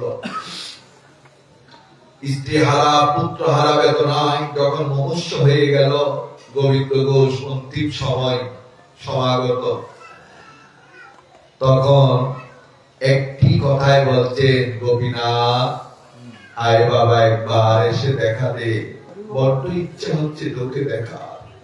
ভগবান আর অন্তর্যামী ভগবান অন্তরের কথা জানতে পেরে ওই পাথরের মূর্তি থেকে জীবন্ত হয়ে এসে দাঁড়ালেন। পিতা, এটা আমি এসেছি, আমি তার বেশিক্ষণ থাকবো না, এই দেহে প্রাণ আর থাকবে না, তাই অন্তিম সময়ে তুই ভগবানের গোপীনাথের চরণামৃত আমার মুখে তুলে দে।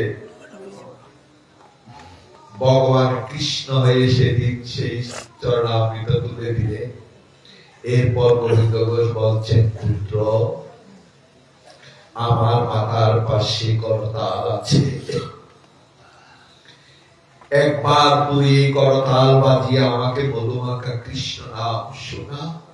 সেই নাম শুনতে শুনতে আমি তোর কোলে শেষ নিঃশ্বাস ত্যাগ করতে চাই। ভগবান দেখুন সেদিন কৃষ্ণ হয়ে করতাল বাজিয়ে কৃষ্ণ নাম করে।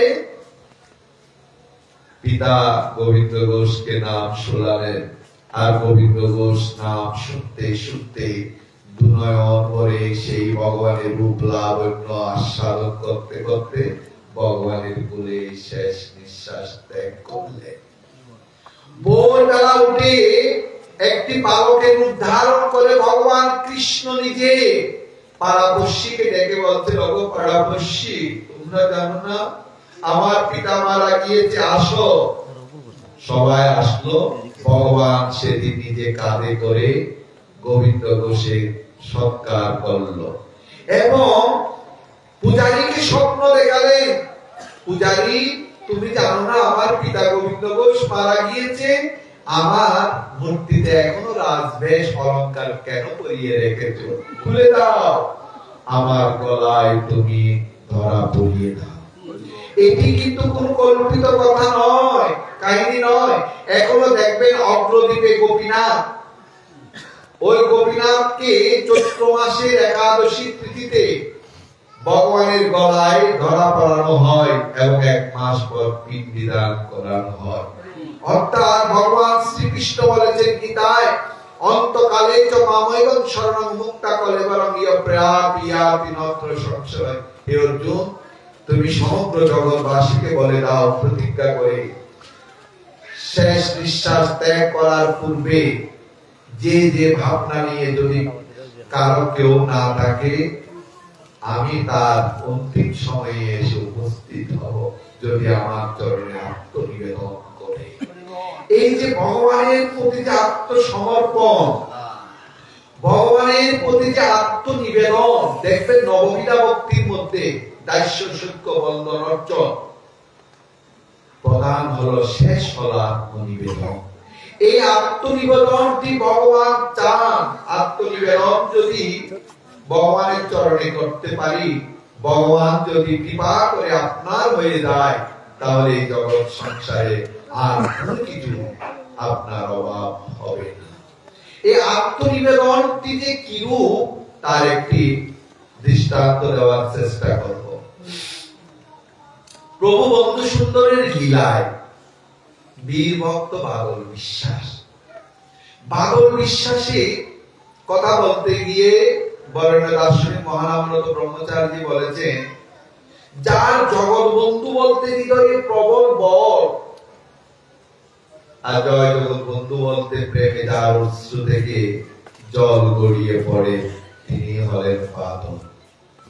বাদল বিশ্বাসীর গৃহটি হচ্ছে শ্রীঅঙ্গন থেকে 1-1.5 কিলোমিটার দূরে বদরপুর গ্রাম। প্রতিদিন বাদল বিশ্বাস শ্রীঅঙ্গনে আসেন আর প্রভুর সেবা করেন।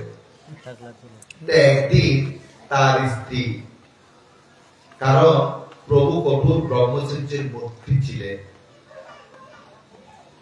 প্রভু সাধারণত কোন মায়েদের দিকে ওইভাবে তাকাননি। যখন বিশেষ করে গম্ভীরা লীলায় যখন গিয়েছেন, বাদল বিশ্বাসের স্ত্রী একদিন বলছেন, অগো স্বামী, তুমি প্রতিদিন শ্রীঅঙ্গন থেকে এসে বলো প্রভুর রূপের কথা, প্রভুর গুণের কথা, প্রভুর রূপ লাবণ্যের কথা। তোমার মুখে শুনতে শুনতে জানো আমার একটি লোভ হয়েছে। আমার লোভ কি জানো? সে প্রেমময় ভগবান প্রভুকে দেখার খুব ইচ্ছা। তুমি প্রভুকে গিয়ে বলো না আমাদের গৃহে আসার জন্য। বাদল বিশ্বাস গিয়ে পরদিন প্রভুকে নিবেদন করলেন, প্রভু আমার স্ত্রী বলেছেন আমাদের গৃহে যাওয়ার জন্য আপনাকে। প্রভু তখন বলে উঠলেন, বাদল, তোরা যতদিন পর্যন্ত আমিষ ত্যাগ করবি না ততদিন তোদের গৃহে যাব না। বাদল বিশ্বাস তখন বলতেন, প্রভু আমিষের মধ্যে পেঁয়াজ, রসুন, মাছ, মাংস, ডিম কোন কিছুই খাই না, তবে ইলিশ মাছ বাজার উঠলে ইলিশের গন্ধ লোভ আর সহ্য করতে পারি না, শুধু ইলিশটা খাই। দেখুন এখান থেকে ভজনের কিন্তু কিভাবে ভজন করতে হবে এই সূত্রটা পেয়ে যাবে। তখন প্রভু বলতেন, না তোরা আমিষ ত্যাগ না করলে আমি যাব না। বাদল বিশ্বাস গৃহে যখন ফিরে গেলেন, স্ত্রী অধীর আগ্রহে জিজ্ঞেস করলেন, স্বামী প্রভু কি বলেছেন? বলছেন, প্রভু বলছেন যে আমিষ ত্যাগ না করলে প্রভু আসবেন না। বাদল বিশ্বাসের স্ত্রীর হৃদয়ে যে আত্মসমর্পণ, আকুলতা, ব্যাকুলতা ভগবানকে পাওয়া, বাদল বিশ্বাসের স্ত্রী তখন অশ্রু সজল নয়নে কাঁদতে কাঁদতে বলতে লাগলেন, স্বামী যদি আমিষ ত্যাগ করলে প্রাণারাম দেবতা আমাদের গৃহে আসে, তার দর্শন মিলে, তাহলে এই মুহূর্তে সমগ্র জগৎকে সাক্ষী রেখে প্রতিজ্ঞা করছি আর আমিষ মুখে তুলব না। বাদল বিশ্বাস পরদিন গিয়ে প্রভুকে নিবেদন করলেন, প্রভু আমার স্ত্রী বলছেন আমিষ আর নিবেন না, ত্যাগ করেছে। তখন প্রভু উৎসাহিত হয়ে, আনন্দ হয়ে গদগদ কণ্ঠে বলতে লাগলেন, বাদল তাহলে আমি যাব। ইশারা করলেন, প্রভু ইঙ্গিতে বেশি কথা বলতেন। বাদল বিশ্বাস গৃহে আসলে অধীর আগ্রহে বসে আছে তার স্ত্রী কোমল হৃদয়া ধর্মপ্রাণা। জিজ্ঞেস করতেন, স্বামী প্রভু কি বলেছেন?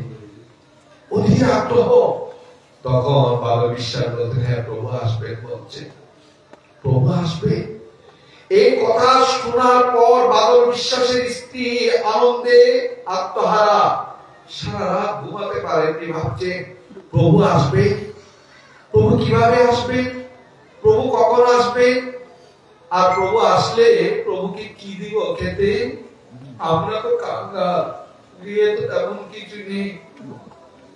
এই ভাবতে ভাবতে ভোর হয়ে গেল প্রায়। তখন বাদল বিশ্বাস শুনতে পেল প্রভু বন্ধু সুন্দর বিনা বিনিন্দিত কণ্ঠে বলতে লাগলেন, বাদল গোবিন্দ গোবিন্দ কৃষ্ণ হরে কৃষ্ণ হরে কৃষ্ণ, আমি এসে গেছি। বাদল বিশ্বাসের স্ত্রী বলতেন, স্বামী কার কণ্ঠ এত সুন্দর কণ্ঠ? বাদল বিশ্বাস বলছে, চিরপরিচিত তুমি যাকে পাওয়ার জন্য কতকাল সাধনা করেছো, বিনয়ের পাতা এক জায়গায় করতে পারোনি, শুধু প্রভু প্রভু বলে জপ করেছো।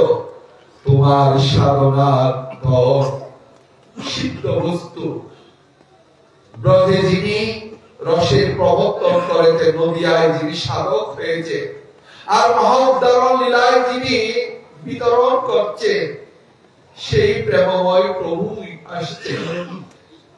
তখন বাদল বিশ্বাসের স্ত্রী বাদল বিশ্বাসকে বলছেন, স্বামী তুমি প্রভুকে বলতে পারো না 2-4 দিন পরে আসার জন্য? দেখুন, যে ভগবানকে মনি জ্ঞানী ধ্যানী কোটি কোটি বছর সাধনা করে দিতে পারে না, সে এসেছে, এখন বলছে 2-4 দিন পরে আসতে বলতে পারোনি কেন? কারণ আমিষ ত্যাগ করেছি, এখনো তো হারি বাসন পাল্টানো হয়নি, এখনো বড় গৃহটি লেপা হয়নি, এই ছোট্ট একটি গৃহ আছে ঠাকুর ঘর, কিভাবে রাখবো প্রভুকে, কোথায় রাখবো? তখনই বাদল বিশ্বাসের স্ত্রী গিয়ে উঠানে যে প্রভু দাঁড়িয়েছেন, দিব্য জ্যোতির্ময় রূপ লাবণ্যপূর্ণ।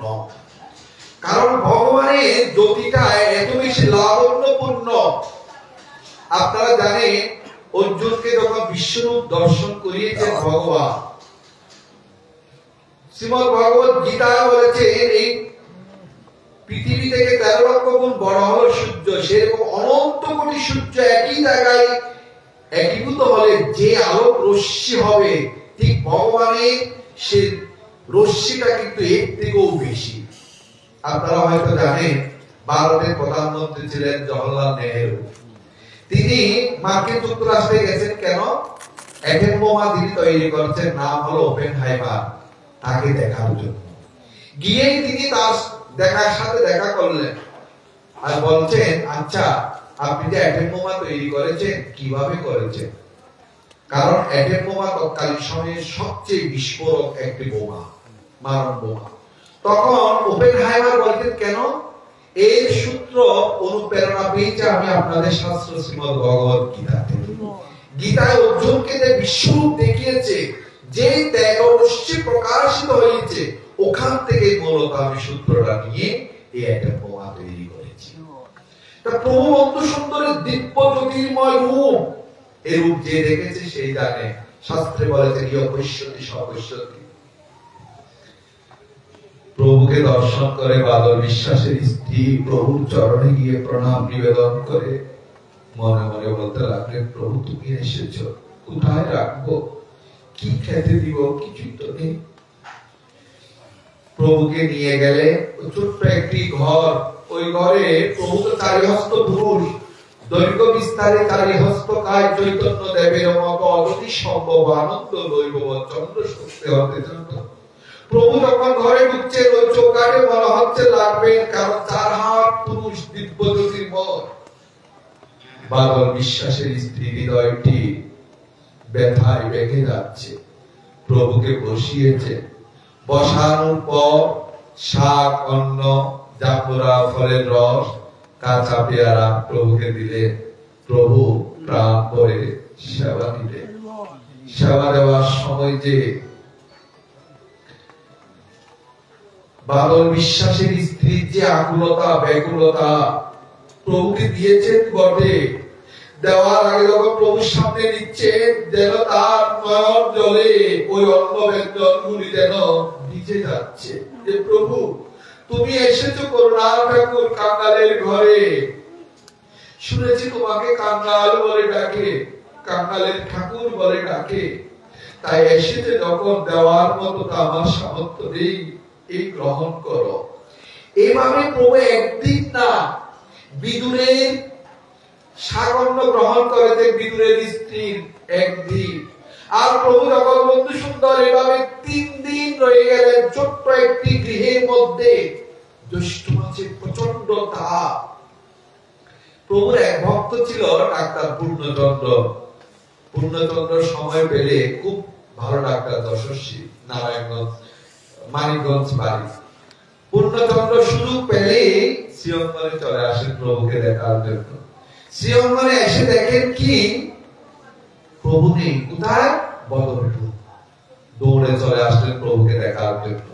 এসে যখনই দেখলেন ছোট্ট একটি ঘরের মধ্যে প্রভু আছে, খুব অভিমান হলো, প্রভু তোমার কিসের অভাবে এভাব হলো? এই 3 দিন যাবত তুমি এই প্রচন্ড গরমে ছোট্ট গৃহের মধ্যে আছো, তোমার কষ্ট হচ্ছে না? অভিমানে ভিতরেও ঢুকে নাই। দেখবেন ভালোবাসাটা কিরকম। তাই প্রভু একটি কাগজে লিখে দিয়েছিলেন, চিরকুট পুণ্যরে বাপ নাহি তাপ, ইলিশের গন্ধ রৌরব মরে। ইলিশের গন্ধটি এত উৎকট, রৌরব নরকের সাথে তুলনা করা হয়। তার সত্ত্বে জানো যে আমার কষ্ট হচ্ছে না, পিতৃ স্নেহ মাতৃভাব প্রয়োজনে হোক। মধুময় বৃন্দাবনে আমার পিতা নন্দ রাজা যেভাবে সেবা করত, নন্দ মহারানী যশোদা দেবী যেভাবে সেবা করত, আজকে বাদল বিশ্বাস এবং তার স্ত্রী আমাকে অনুরূপ সেবা করছে। তাই তাদের প্রেম সেবায় আমি সন্তুষ্ট লাভ করেছি, তুমি কষ্ট দিও না। এই যে আত্মনিবেদন, এই আত্মনিবেদনই ভগবান চান। আর এই যুগে, প্রত্যেকটা যুগের কিন্তু একটি যুগ ধর্ম আছে। এই যুগের যুগ ধর্মটা হলো হরিনাম সংকীর্তন। প্রভু বন্ধু সুন্দর বলছেন, হরিনাম লবায় আর অন্য গতি নাই, হের প্রলয় এলো ভাই, যদি সৃষ্টি রাখো ভাই হরিনাম প্রচার করো। যদি বলেন এর আগেও তো হরিনাম ছিল, কিন্তু এই হরিনামের মধ্যে বিশেষত্ব কি? বিশেষত্বের কথা রূপ গোস্বামী পাল বলেছেন। কি বলেছেন? বিরক্ত মাধব নাটকে, অনর্পিত জমির চিরাগ করুণায় অবতীর্ণ কলৌ সমর্পয়িত উন্নত রসাংশ ভক্তিশ্রিয়। যা পূর্বে পূর্ব যুগে অর্পিত হয়নি, সেটি এই যুগে অর্পণ করেছে। কি অর্পণ করেছে? আপনারা জানেন, ভগবান কৃষ্ণ যখন বৃন্দাবন ছেড়ে চলে যান, কাল বলে কাল আর আসলো না। শ্রীমতী রাধারানী কৃষ্ণ বিরহে যখন প্রাণ যায় অবস্থা, সখীরা নাকে কানের মধ্যে তুলো দিয়ে রাখছে। দশম দশা, 10টি দশা হয়েছে, চিন্তা, জাগরণ, উদ্বেগ, আবরণ, মলিনন্দনা, মহামৃত্যু। তখন শ্রীমতী রাধারানী ভাবছেন, আমার প্রাণ কৃষ্ণ, প্রাণ গোবিন্দ তো বৃন্দাবনে আসবেন, কথা দিয়েছে, তা আমি তো এই দেহে আর প্রাণ রাখতে পারছি না কৃষ্ণ বিরহে। তখন তিনি শৈবাকে বলতেন, শৈবা তুমি যাও, হরিনাম লও, শৈবা হরিনাম লও, হরিনাম লয়ে চন্দা কাছে যাও, তুমি চন্দাবলীকে বলে এসো, ডেকে নিয়ে আসো। শৈবা যখন চন্দাবলীর কাছে গিয়ে বলছেন রাধারানী কৃষ্ণ বিরহে দশম দশায় শায়িত, তখন চন্দাবলী বলছেন, আমি কি কম ভালোবাসি? কারণ চন্দাবলী হলো দক্ষিণা নায়িকা, শ্রীমতী রাধারানী হলো বামা নায়িকা। রাধারানীর ভাবটা হচ্ছে মধু স্নেহ, আর চন্দাবলীর ভাবটা হলো গীত স্নেহ। চন্দাবলী বলে যে আমি কৃষ্ণের, আর রাধারানী বলছে কৃষ্ণ আমার। তাই কৃষ্ণ যখন এই দুজনের মধ্যেই বিরহ, শৈবার কাছে যখনই শুনলো যে রাধারানী কৃষ্ণ বিরহে প্রাণ যায়, চন্দ্রাবলী বলছেন, আমি কি কম ভালোবাসি? তাহলে আমিও ভালোবাসি কৃষ্ণকে। শৈবা তখন কেঁদে কেঁদে বলছেন, সখী একবার গিয়ে প্রেমময়ী রাধারানীকে দেখে আয়, তার প্রেমের স্বরূপ দেখে আয়, কৃষ্ণকে কত ভালোবাসে। তুই তো আমার সাথে কথা বলছিস দিব্যি, কিন্তু রাধারানীর কথা বলার সময় নেই। দেখ ধুলায় লুটিয়ে পড়েছে, প্রাণ চলে যাচ্ছে। চন্দ্রাবলী আসলেন, আসার পর দেখেন যে আমি তো বলি কৃষ্ণকে ভালোবাসি, কিন্তু আমার তো এখনো প্রাণ আছে, রাধারানীর তো প্রাণ চলে যাচ্ছে। তখন রাধারানী চন্দ্রাবলীকে দেখে বলছেন, সখী আমি আর বাঁচবো না কৃষ্ণ বিরহে, তাই আমার প্রাণ বধূ আসবে। তুই তো প্রেম সেবা জানিস, আজকে আমার প্রাণ কৃষ্ণকে নাম রূপ তোকে দিলাম। এই যে নাম পেয়ে চন্দ্রাবলী নাম পেয়েছেন, এখন গুরুকরণ হয়েছেন, দীক্ষা দিয়েছেন, এখন দক্ষিণা তো দিতে হবে। দক্ষিণা কি? রাধারানী বলতেন সংকীর্তন প্রচার। এই চন্দ্রাবলী নাম পেয়ে নিত্যানন্দ প্রভু হলেন, আর সেই নিতাই গৌরী এই জগতে হরিনাম প্রচার করেছে। তাহলে হরিনামের মধ্যে কেন শক্তি বেশি এই যুগে? কারণ আগে হরিনাম ছিল বটে, কৃষ্ণ নাম ছিল, রাম নাম ছিল, কিন্তু ওই রামের নামের মধ্যে এত মাদকতা ছিল না, এত শক্তি ছিল না। এই নামের মধ্যে মাদকতা, অর্থাৎ কৃষ্ণহারা যে বেদনা, শ্রীমতী রাধারানীর কৃষ্ণহারা যে বেদনা, ওই রাধারানীর যে প্রেম ভাণ্ড উজ্জ্বল নির্মণি গ্রন্থে বলেছেন, সর্বভাব উদ্গম উল্লাসী মাদনয়ন পরাদ পর রাজতে রাধনি সার ইয়রাদয়ামে। বলছেন সমস্ত ভাবের সমুদ্র হতেন শ্রীমতী রাধারানী।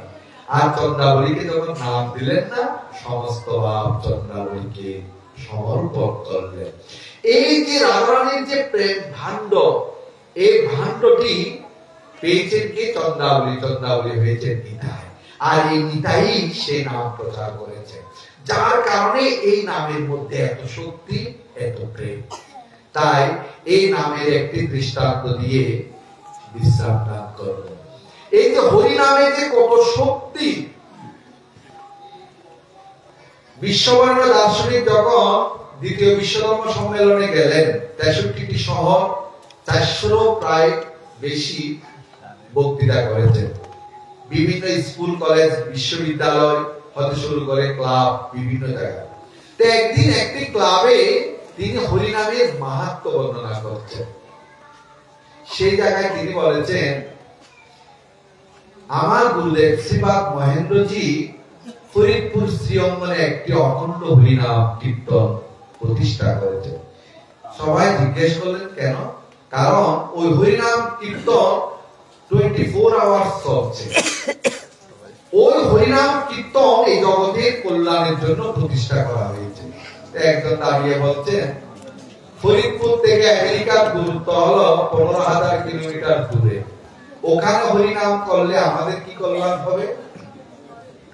তখন মহানামব্রত ব্রহ্মচারী বলছেন, দেখুন বিবিসি সংবাদ ব্রডকাস্ট করা হয় লন্ডন থেকে, ইতারের মাধ্যমে সমস্ত পৃথিবীতে ছড়িয়ে পড়ে, তেমনি হরিনামে এত শক্তি, এত মাদকতা, এত প্রেম, এটি ওখানে যে হরিনাম কীর্তন হচ্ছে ওটি ব্রডকাস্ট হচ্ছে, সমগ্র পৃথিবীতে মঙ্গল ছড়িয়ে পড়ছে, কল্যাণ ছড়িয়ে পড়ছে। তখন এখানে কিন্তু একটা প্রশ্ন, দেখুন এই মহানাম সম্প্রদায়ের কিন্তু এটা একটা অভিনব দান, জগতের প্রতি একটা করুণা। যদি বলেন কেন? এই যে লাইট জ্বলছে, পাওয়ার হাউসের সাথে কানেকশন আছে, আপনি ডিসকানেক্ট করলেন আর করবেন। তেমনি শ্রীপাদ মহেন্দ্রজি কত দূরদর্শী ছিলেন। তিনি ভাবলেন একদিন নাম হবে, 3 দিন হবে, 5 দিন হবে, এরপর আবার আমরা যা তা হয়ে যাব, গরিব জীবের স্বভাবটা। তাই তিনি ভাবলেন একটা পাওয়ার হাউস এখানে প্রতিষ্ঠা করা দরকার, যেখান থেকে সব সময় হরিনাম কীর্তন হবে। এই জন্যই কিন্তু তিনি পাওয়ার হাউস তৈরি করলেন হরিনাম।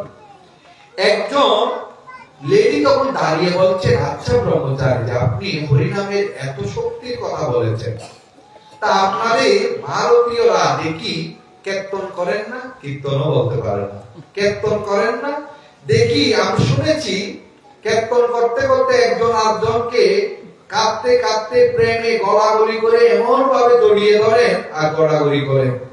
তাই আপনার মুখে এত কীর্তনের প্রশংসা শুনেছি, তাহলে আপনি দেখি আমাদের সেই কীর্তন শুনিয়ে এই পাষাণী হৃদয়টি গলান্ত। মহানামব্রত ব্রহ্মচারী বিপদে পড়ে গেলেন। রীতিমতো বিপদ। কেন বিপদ? কারণ এতক্ষণ ভগবানের নামে এত স্তুতি করেছেন, প্রশংসা করেছেন। মহানামব্রত ব্রহ্মচারী অনেক জ্ঞানী ছিলেন, পণ্ডিত ছিলেন, প্রাজ্ঞজন ছিলেন, কিন্তু তার কণ্ঠটি ভালো ছিল না। আপনারা শুনেছেন, তারা দেখতেন। কিন্তু কাউকে কীর্তন করে গান শুনিয়ে মুগ্ধ করতে হলে তার কণ্ঠটি ভালো হওয়া চাই। তাই মহানামব্রত ব্রহ্মচারী ভাবছেন, প্রভু তোমার নামের এত প্রশংসা গুণকীর্তন করেছি, আজকে যদি এদেরকে কীর্তন শুনিয়ে যদি মোহিত করতে না পারি, তাহলে তোমার নামের প্রতি যে অবিশ্বাস হবে এদের, তোমার নামের প্রতি যে অবমাননা হবে। কিন্তু আমি তো অক্ষম, পারি না কীর্তন করতে ভালোভাবে।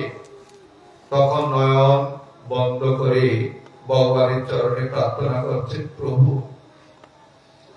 তুমি কৃপা করো, তুমি কৃপা করলে অনেক কিছু হয়। এরপরে মা সরস্বতীকে স্মরণ করতেন, মা গো বড় বিপদে পড়েছি, তোমার কাছে জীবনে কিছু চাই।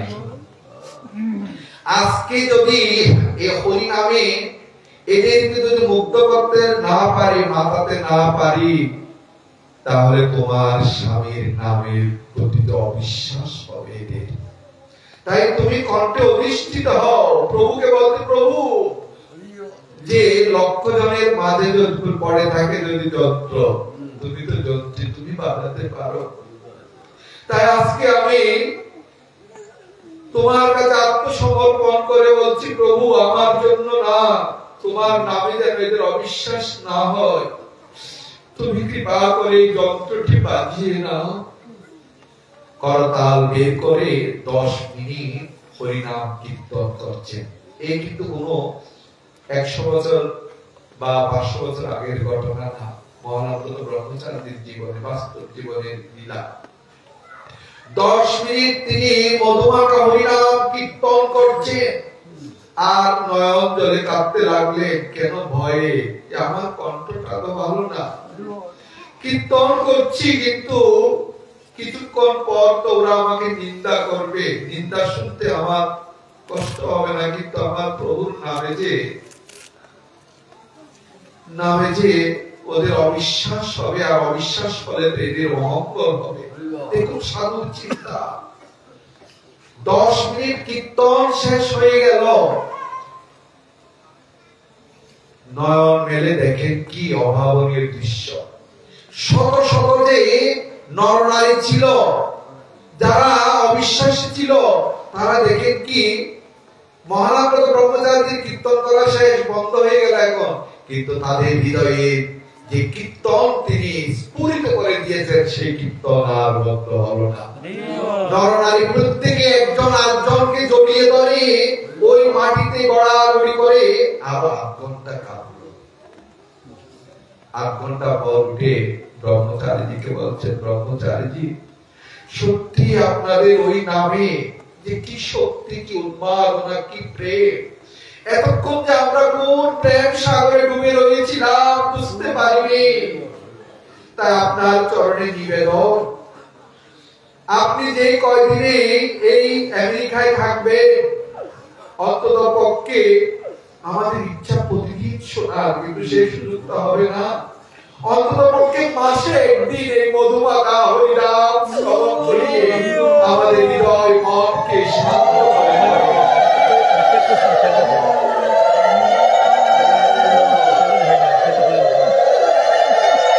এই যে হরিনামের যে শক্তি,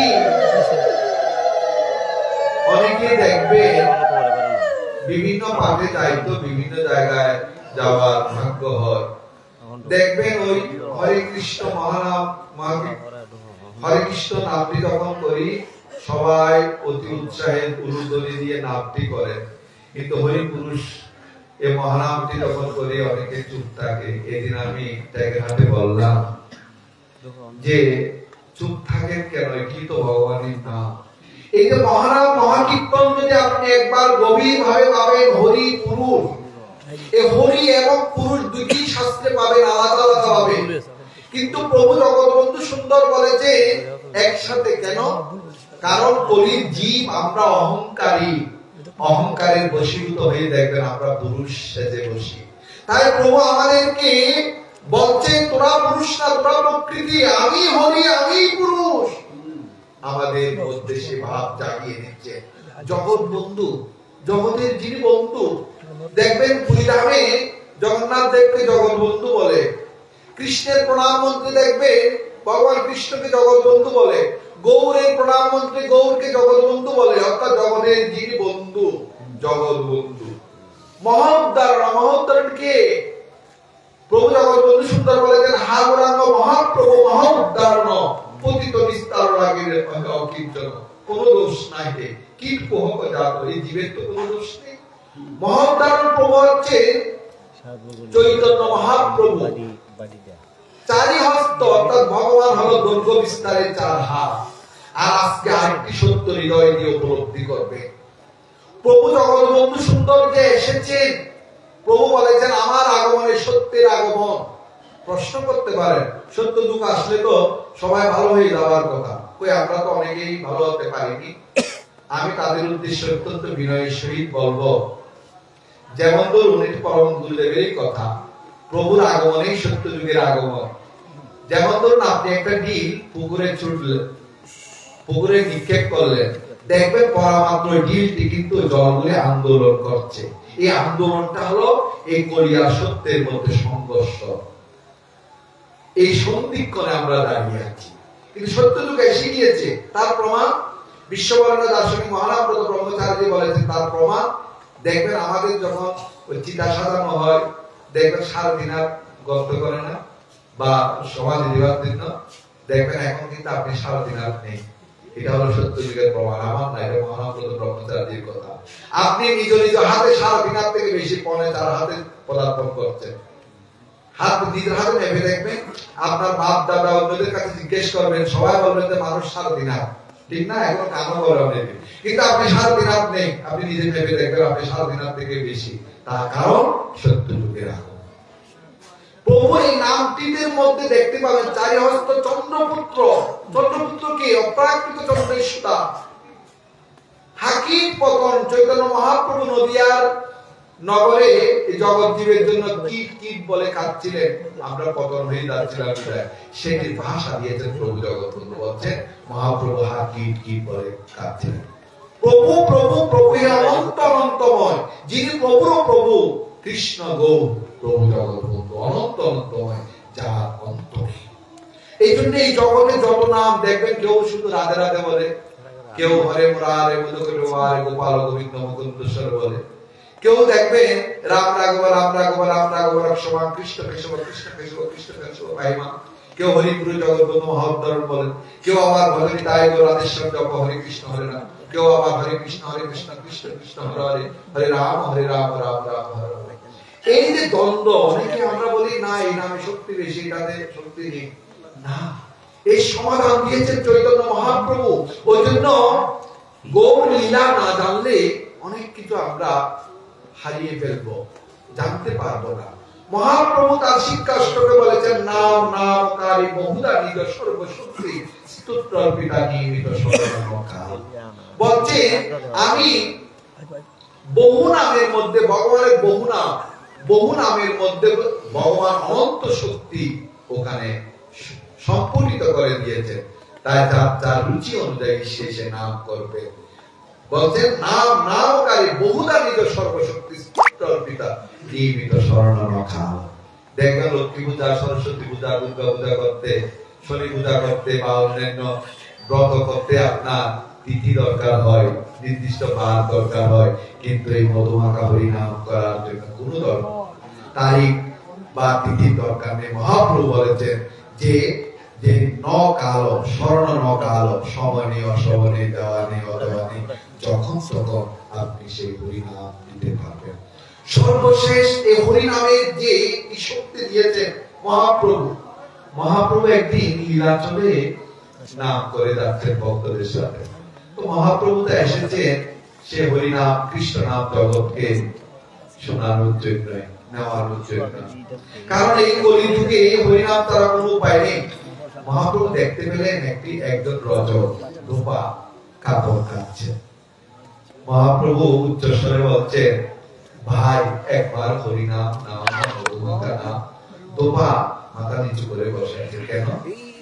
ভাবছেন যে ওই সন্ন্যাসী ঠাকুর আছে, তার তো তেমন কোনো কাজ নেই, ও হরিনাম করে, তা আমি যদি হরিনাম করি ওনার মতো যদি এরকম করি, তা আমার তো পেট আছে, সংসার আছে, কিভাবে চলবে? তাই ধোপা মাথা নিচু করে আছে। মহাপ্রভু ছাড়ার বস্তু না। মহাপ্রভু ধোপাকে বলতে, ভাই একবার তুমি হরি বলো না, একবার হরি বলো। দুপা বলছেন, ঠাকুর তোমার মতো যদি এভাবে হরি বলি আমার তো চলবে না, এই যে কাপড় এগুলো কাচতে হবে, না হলে তো আমার তো সংসার চলবে না। মহাপ্রভু দেখুন কত করুণা জগতের প্রতি। কারণ একটা কথা মনে রাখবে, আমাদের প্রত্যেকের অসুখ হয়েছে কলির যুগে। ওষুধটা হচ্ছে মহা ওষুধটা হলো হরিনাম। এই ওষুধ যদি না দিই, শিশুরা দেখবেন ওষুধ খেতে চায় না অনেকে। মা বাবা কি করে, ডাক্তার কি করে, জোর করে খাইয়ে দেয়। কারণ ডাক্তার জানে, মা বাবা জানে, তাকে যদি জোর করে না খাওয়ায় তাহলে সে সুস্থ হবে না।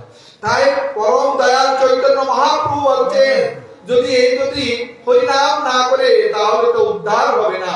তাই বলছেন হরি বলো না। বলছে না বলবো না। না বলতে হবে কি? বলছে আমার কাজ কে করবে? তখন করুণার ঠাকুর ভগবান কোথায় নামছে দেখুন। তখন এই করুণার ঠাকুর বলছেন, রজক এই কাপড়গুলি তাহলে হরিনাম করতে দিচ্ছে না তোমাকে?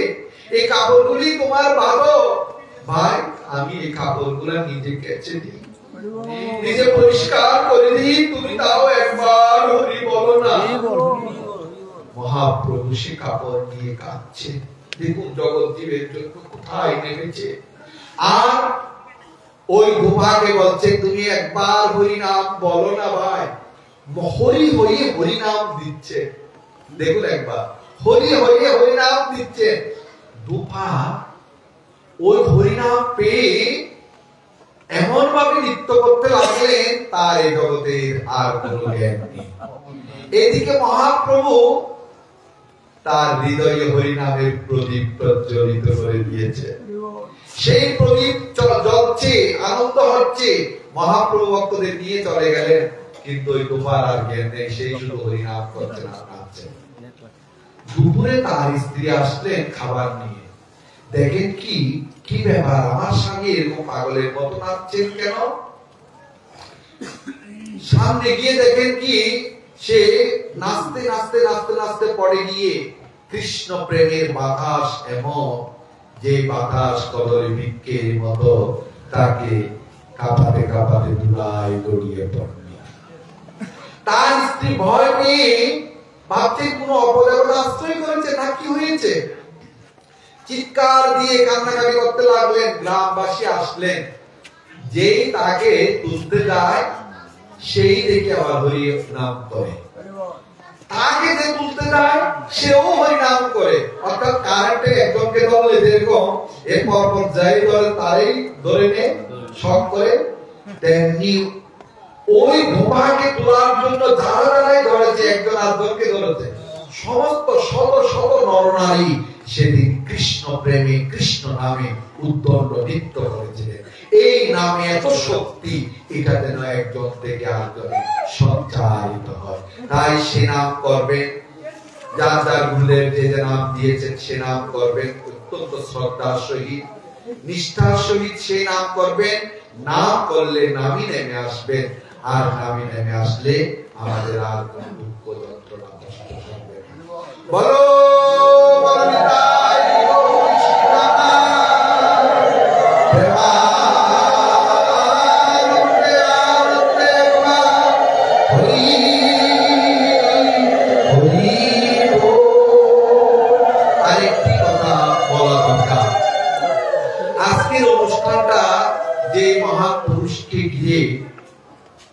আমার গুরুপাদ শ্রীমৎ নবনিবন্ধু ব্রহ্মচারী মহারাজ, তার সম্পর্কে খুব সংক্ষেপে একটু বলে বিশ্রাম দান করব।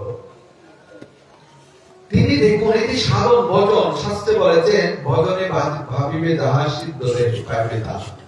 তার অপূর্ব আরতি নর্তন আপনারা দেখেছেন, যেন গোপী ভাবের নৃত্য।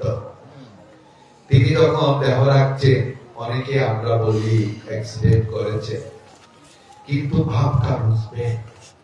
তিনি নীলাদ্রিবন্ধু ব্রহ্মচারীকে হাত ধরে আছেন, বলতেন নবনীতা এখন আপনি পার হবেন না, বিআইবি রোড গাড়ি খুব বেগবান।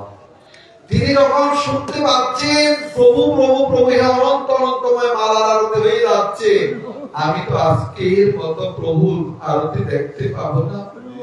যেরকম ভগবান কৃষ্ণচন্দ্র বৃন্দাবনে বংশী বটে দাঁড়িয়ে তখন বংশীতে ফুৎকার দিলে সে আওয়াজ শুনে ব্রজগোপীরা ছুটছে, আত্মীয় পরিবার পরিজন সন্তান স্বামী পেলে। তেমনি আজকে শ্রীমৎ নবনিবদ্ধ ব্রহ্মচারী সেদিন প্রভুর আরতি দর্শন করবেন বিদায় জীবনের মায়া শান্ত করে উচ্ছ্বাসে চলছে। আর সাথে সাথে একটি মোটরসাইকেল এসে ধাক্কা দিলেন। এই যে ভাবনা আরতি, তিনি ব্যবহৃত ছিলেন না থাকার মতোই, জ্ঞান শূন্য খারাপ হয়ে শেষ নিঃশ্বাস ত্যাগ করার পর যখন মহোদ্ধার মঠে আনলেন তখনই প্রভুর আরতি হচ্ছে। যখন মহানন্দনে আসলেন তখনও আরতি হচ্ছে। ফরিদপুর শ্রীঅঙ্গনে আসার কথা সকালে, দেখুন ভগবান ভক্তের ইচ্ছা কিভাবে পূর্ণ করে। আসার কথা ওই দেহটি সকালে, কিন্তু কিভাবে কিভাবে দেরি হয়ে গেল, ঠিক আসলেন আরতির একটু আগে। সন্ধ্যা আরতি হচ্ছে প্রভু আর তার সমাধি হচ্ছে। এখান থেকে আমাদের শিক্ষণীয়, ভজনে ভাবিবে যাহা সিদ্ধ দেহে পাইবে তাহা। জয় জগৎ হরি, জয় শ্রী গুরুদেব।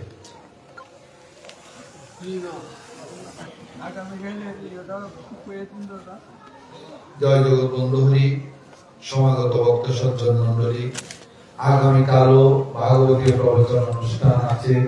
আপনারা কৃপা করে সকলে আসবেন, ভগবানের কথা শ্রবণ করবেন।